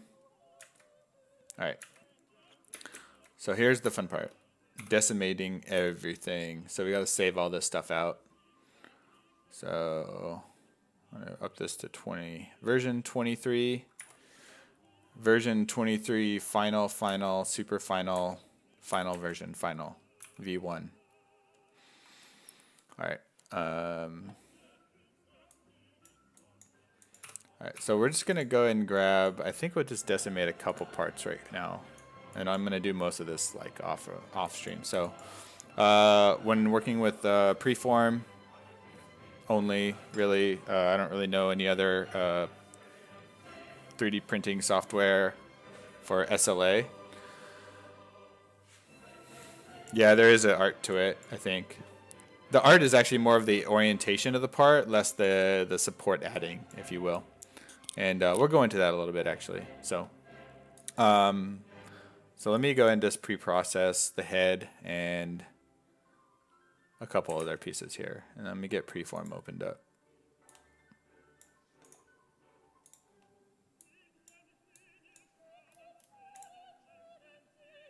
Get this screen shared. Add screen capture.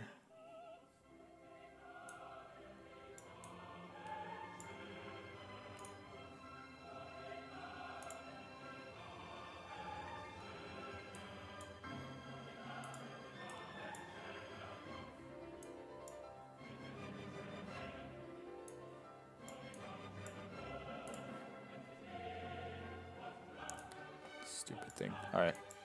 So while we wait for this thing to dynamesh or decimation master, I just show you guys the 3D print that I did already,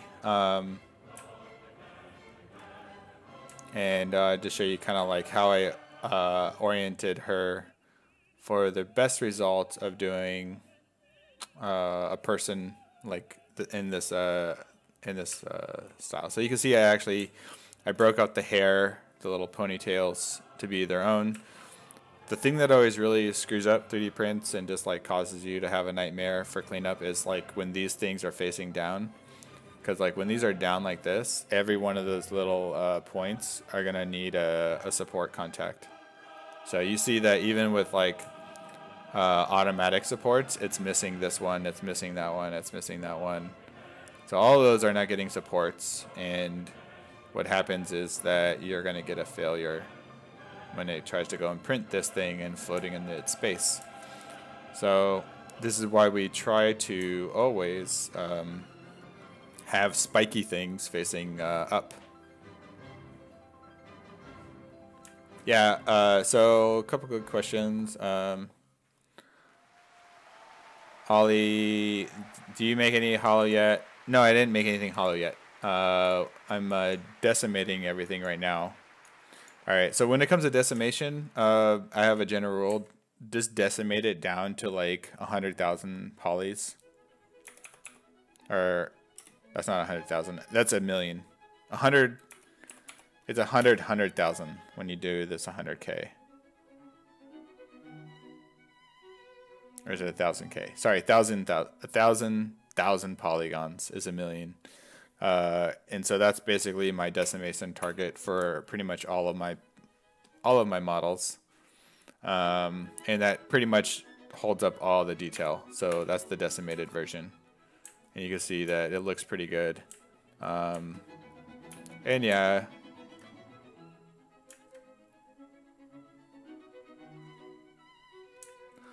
Like, you could probably go a little bit higher.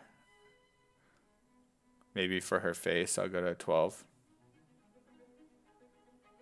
Yeah, that's better. All right, so that's going to be our head model, and we're going to export this out. Yeah, it can. When you say skin texture, are you just talking about skin, like the pores, or like actual color? Jyn head. Okay, so that would be the Jyn head. Oops, sorry. I forgot one important step, guys. I forgot to set the scale of the 3D print. So before we do this, I'm going to use the 3D print hub, which I'm still getting used to. I don't really know how to use it exactly yet, but basically you go update size ratios, and then click on whatever box there. And then you can essentially force this scene to be whatever size you want it to be. So for her,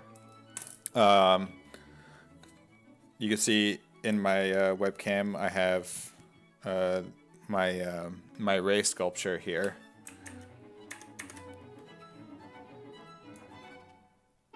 So just so you get on camera, ray. So that's that size. And so I kind of want her to be the same size. So I have a pair of calipers because I kind of forget what size I set this thing to be. So she is, I'm going to say, what, 6? Yeah, so she's 6 inches from base to ponytail.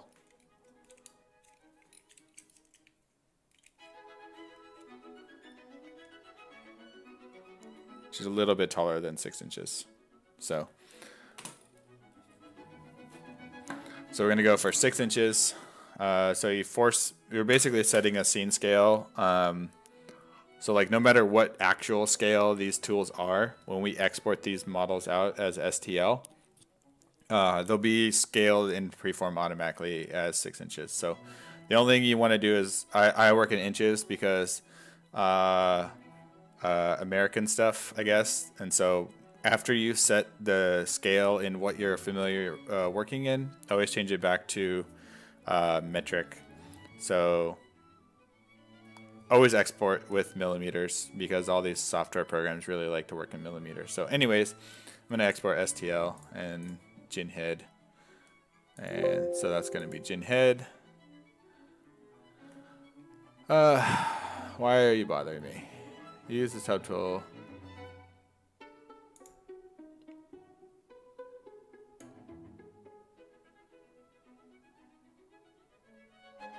Oh, it's asking me to export everything. Why? I don't want it to export everything. I just want it.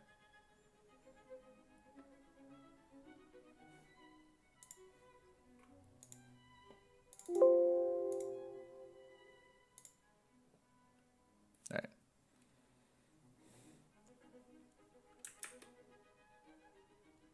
All right, so now we're in preform. So we're gonna make a new scene. New, don't save. So let me just double check ours. All right. So we got the Jyn head in here, and we're gonna bring it in. So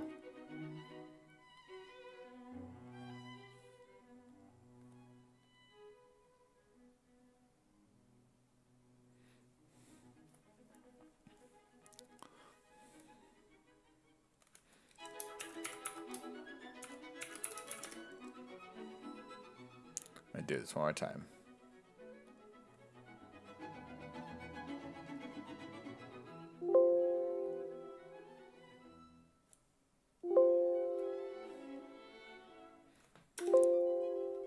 So this tool is kind of being dumb right now. It's trying to export my whole scene, and I didn't really want it to.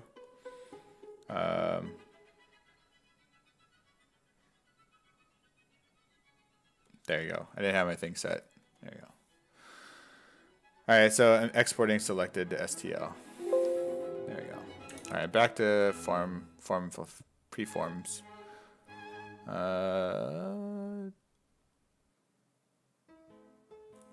All right, so we're gonna bring in the STL. All right. Am I gonna paint her? Yes, I think I am.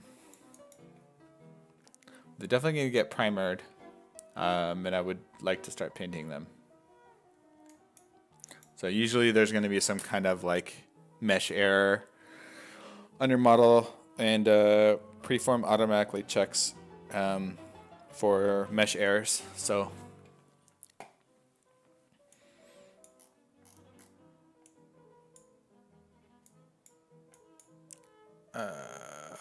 why are you saying you're too small?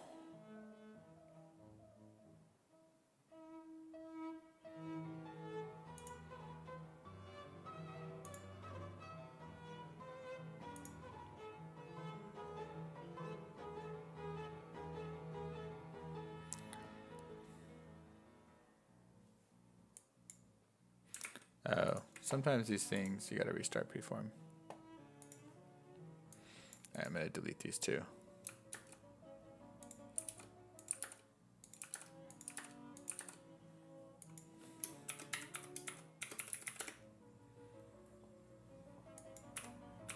All right, so let's make sure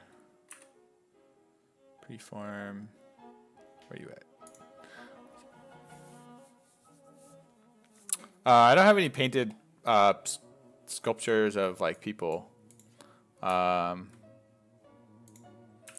So that's definitely something that I want to do.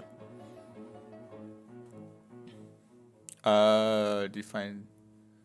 Yeah, I mean, you're always going to lose like surface detail when you 3D print it. So all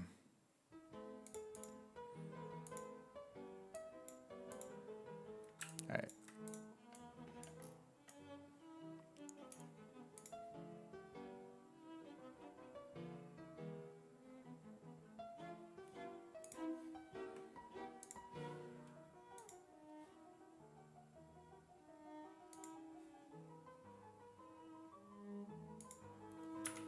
So I exported it in the wrong scale for some reason. Like I said, I'm still getting used to this new exporter. It doesn't work the same way that I'm used to. So that head is too big.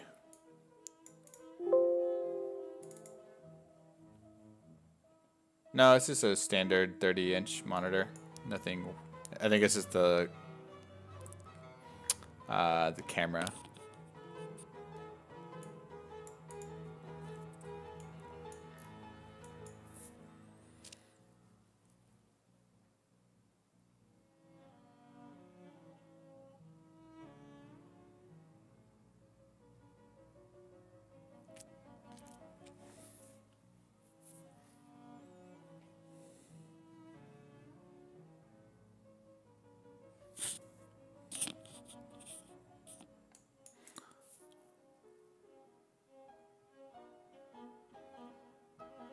So for some reason, my tool is exporting her out as her head as this size and not using a scene scale. So let me see, size options.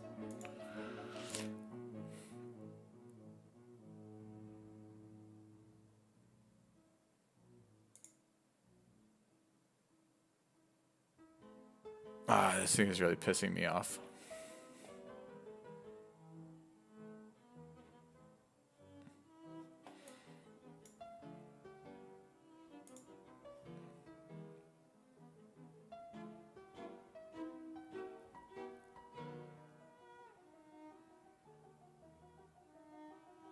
Well, you know what?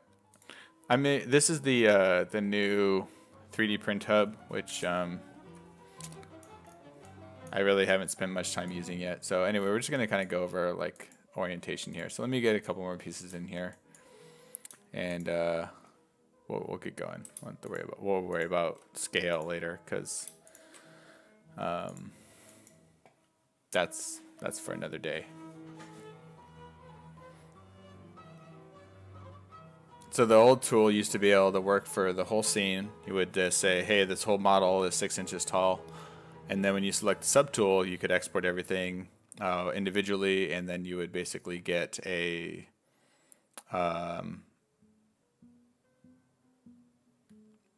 you know, a scaled up or scaled down version of this model. So it works a little differently now, or I think I have some options off by default. So either way, so let's talk about supports real fast, and we'll wrap up the stream. So when doing the head, we talked about how printing it like this would be not ideal, because when we look at our layers, how when we get to her hair, they're going to be all these spiky bits pointing down, and the support contacts would break off a lot of those little pointy things. So we don't really want that. Also, I'm going to change this to gray. So the next thing we want to look at is like, okay, well, what other direction would work well? So if we did like on the back of her head, and we print this, a lot of it will work out well. What we do want to avoid is we want to avoid generating shapes like this when we look at the layers. So this is bad because all of a sudden it's going up and then it just like protrudes out like this big skinny piece. And areas like that can be an issue because you never really want to make like a big flat layer cross section at one time. You want everything to be as gradual as possible. So we just want to minimize that. So more natural would be somewhere around this angle here, where we flip it upside down.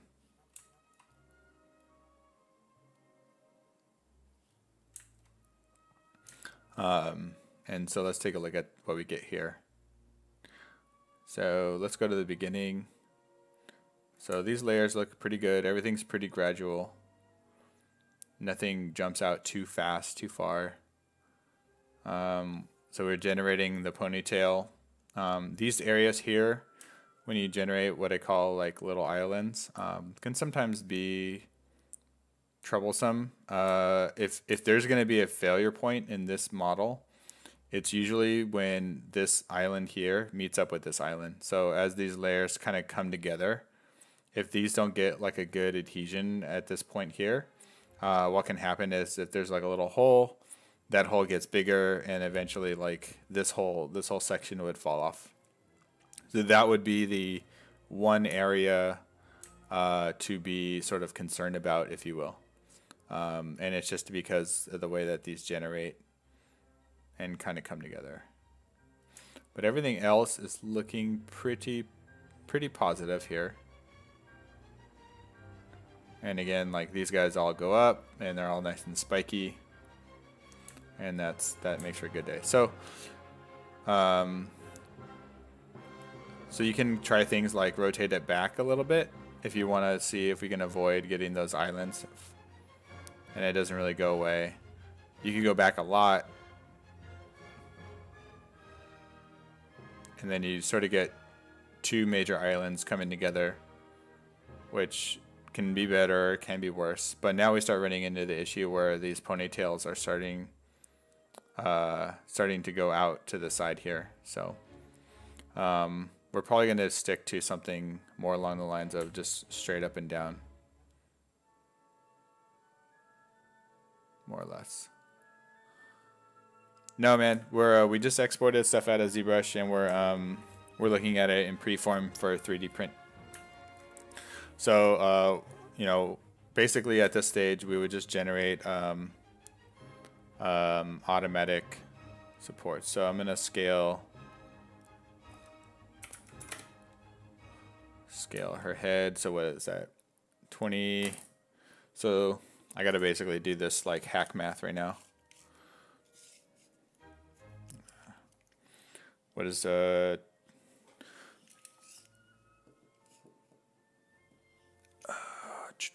61? So we want to be about 60 millimeters for her head. So that's the size of this print. So we're gonna go with 0.4 scale. All right.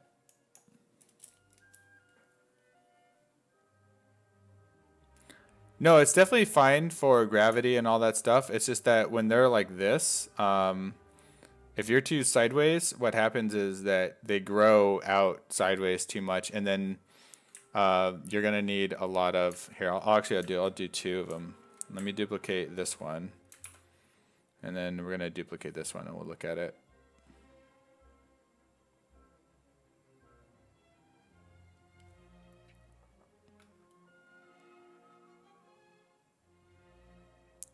So, all right, so we're looking at the 2 orientations. One is like this.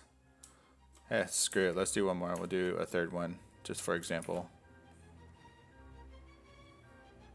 We'll do this way. All right, so we're going to generate the same support on everything, and see what it looks like. And just kind of see what supports are going to be the best for us to clean up. So the one that's sideways, we're still going to get all these supports hitting the ponytail. We're going to get a lot of them on the neck, which is fine. And then there's going to be a lot on the back of the hair and some like on the ear and things like that. So this is like not an ideal layout, but it's not the worst either. You always want to avoid like these kind of long flat areas being printed like that, because this is what happens is you get one point of contact, and then from that little spot it has to build up this whole area, and that can usually be it can be troublesome. It's not as important on a Form 2, but I don't know, you just don't really want to do that. So that one's bad in that regard. So whenever you're doing this stuff, you consider 2 things. 1, you make it so you don't have to have a failure, and then 2, don't have a failure, and 2, like how's the cleanup going to be for you when you're doing your post-processing. So I'm going to rotate this one a little bit more. And then as for the head being down, we talked about this earlier, is you could see that when you're going up, all of these little ponytail pieces have like little contact points, and that would be like not very fun to clean up. And then also what happens is that you end up getting a lot of supports on your chin as well, and I don't really like support contacts under the chins of like the people that I do, so I try to avoid that. So the back of the hair is good. This is all stuff that you're never going to see. So this is like ideal for the back, is great. But because she has these like hair pieces coming down, you have to kind of compromise. So the last compromise is basically going 180 degrees and just going straight up and down. And so you can even get rid of some of these. These are not really necessary supports. Preform allows you to add and subtract supports as needed. So we don't really like have to have a support in certain areas, because everything else in here is like self-supported. So these are all going to go and just be fine. And then what we can do is we can edit our supports too. So we can add and remove them. So I usually just take a quick look and make sure, kind of a cool trick is that you always want to have these support contacts on the peaks and not the valleys. So sometimes one of these would land and be like, let's just say it'll be like down in there. And it's really hard to get like a little piece of sandpaper in there, but it's easy to get them on the tops. So I just take a quick look and make sure that all the supports are landing more or less on the peaks of things. So like, for example, you see how that one is in the valley of those two. I just move that over to the peak, which is a little bit easier to clean up. So let's take a look, kind of move these over. I might add 2 more here. That area might be under supported. It's looking pretty good. Yeah. All right, so let's try that. So that's pretty much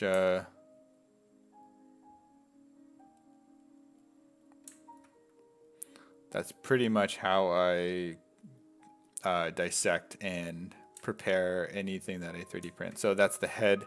Now we got a lot more room on this build plate. So that head there is scaled down to be, so that will be 2.5 inches of our head. And so we'll be able to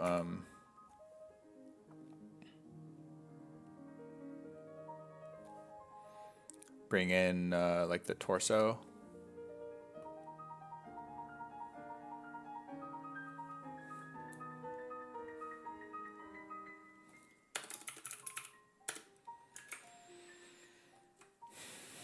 All right, so I'll bring that over.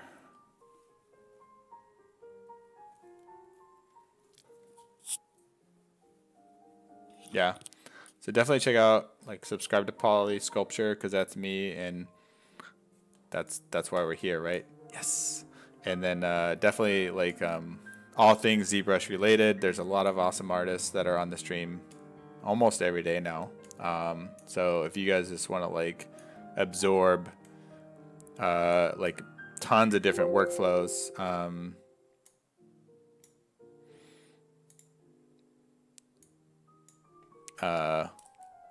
you know, like, this is the place to be, because honestly, the only reason why I got to where I am now is just learning and absorbing from, like, tons of different people. And you kind of learn that there's no real one perfect way to do anything. So it's really about learning from everybody and sort of integrating those techniques into your own. So with this particular print, I would just pack this in, get as many pieces in here as possible, and I'm gonna ignore these repairs. What? Damn it, didn't mean to do the head again. Open.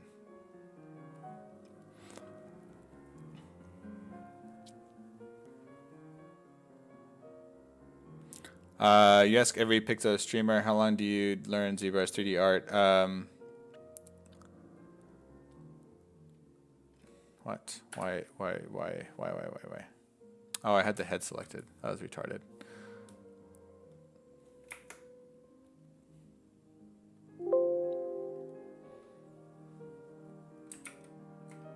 I have been using ZBrush since 2010-ish? 2011, I think. 2010, 2011. Been working professionally. Why did this import at the correct scale? I don't get this thing. Anyways. So this is a really cool piece because because it's a bust, we can just flip it upside down and have the print, all the support contacts can be on the bottom of this big flat spot, and none of that really matters for cleanup. So we can just sort of position this thing to be in a way that is take you 5 minutes to clean up all this area, rather than the hair on the face is going to be a little bit more involved to clean up all the little spikes that might appear on our hair. So for this piece, we would just have it be more or less sticking straight up. And you always want it kind of at an angle.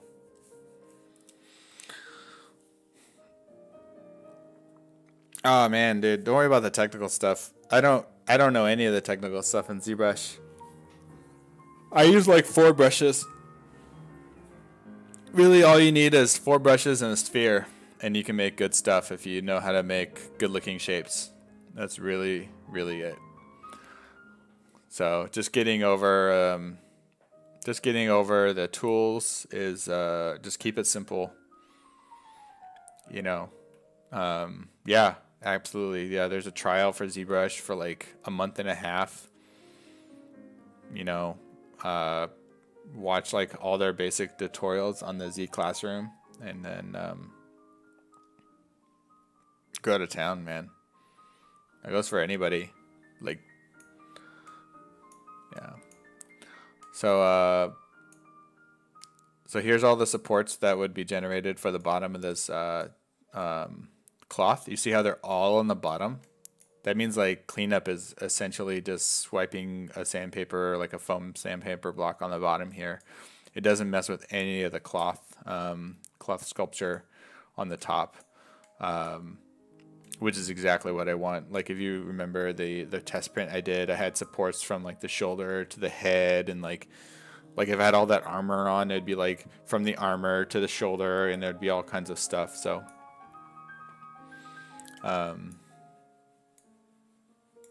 yeah, so these are the kind of the 2 pieces,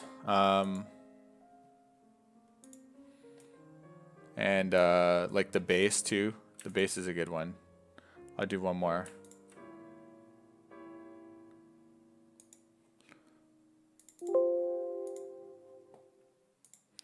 For some reason, it seems like this thing is exporting out at the right scale now for some reason, so I don't freaking know.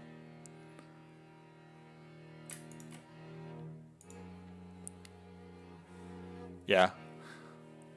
Yeah, you get like really nice access to the Pixelogic guys here too. They'll always answer a question or two if they can, and their support line is really good for their software. So remember, dude, ZBrush is just a tool for making art. Doesn't matter that it's software versus a chisel and a rock.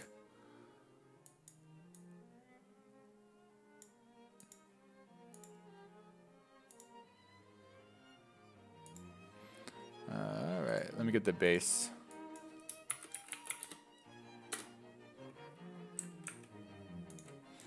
So that's how I would set up these 2 pieces. Let me, I think the base is going to be too big to fit into this area, but we'll see. We'll try.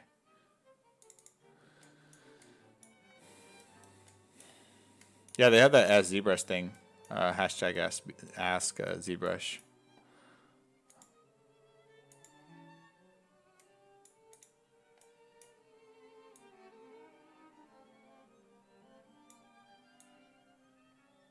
Yeah, this is definitely not exporting. So right now I'm having like scale issues. It's not importing or exporting at the right size. But for a base like this, let me delete these 2. We would set this up and we would position it something like this. So you always want the supports to land on like the back corner.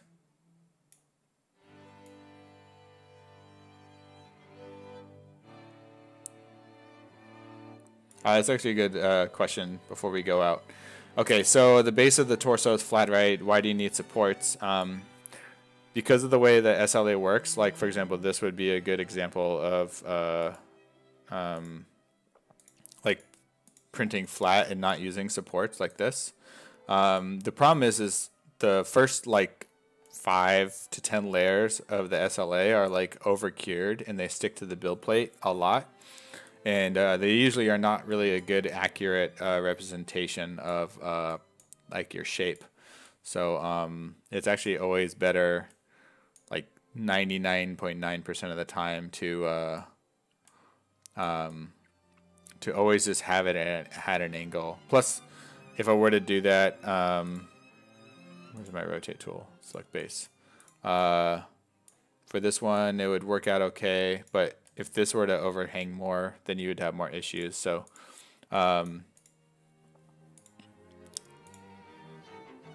yeah.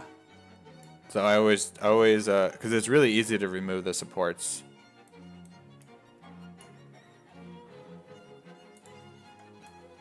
And it's much better to have your piece floating in mid-space for the print than, even though it's a little bit of a waste of material, you're better off like having a piece printed like this. So you just got to get like a 35-degree angle or something.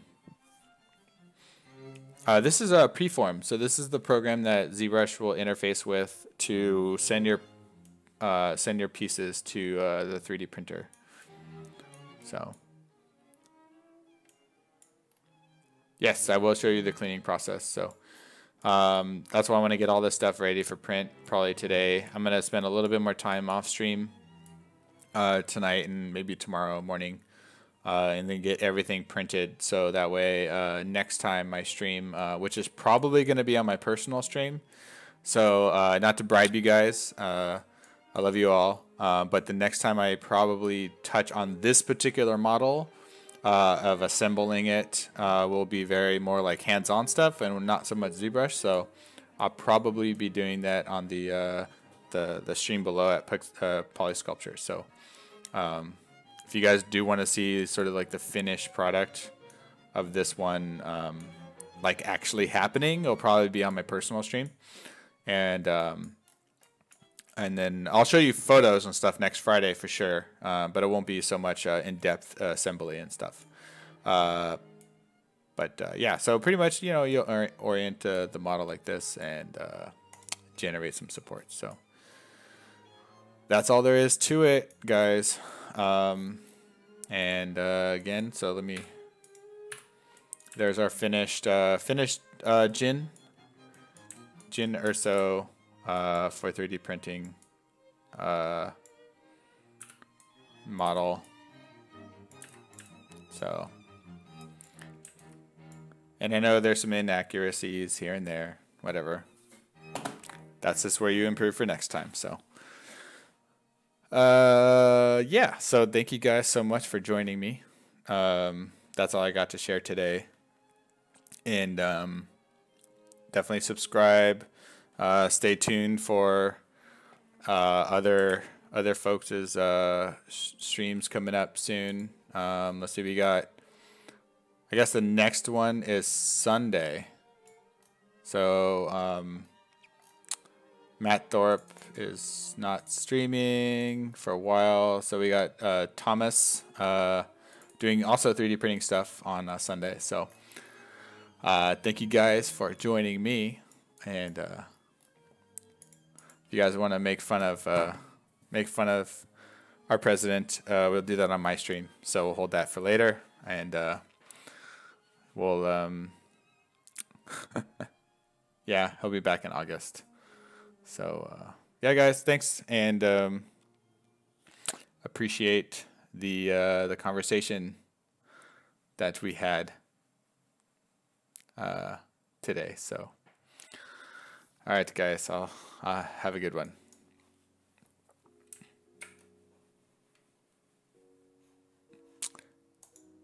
Beep, beep.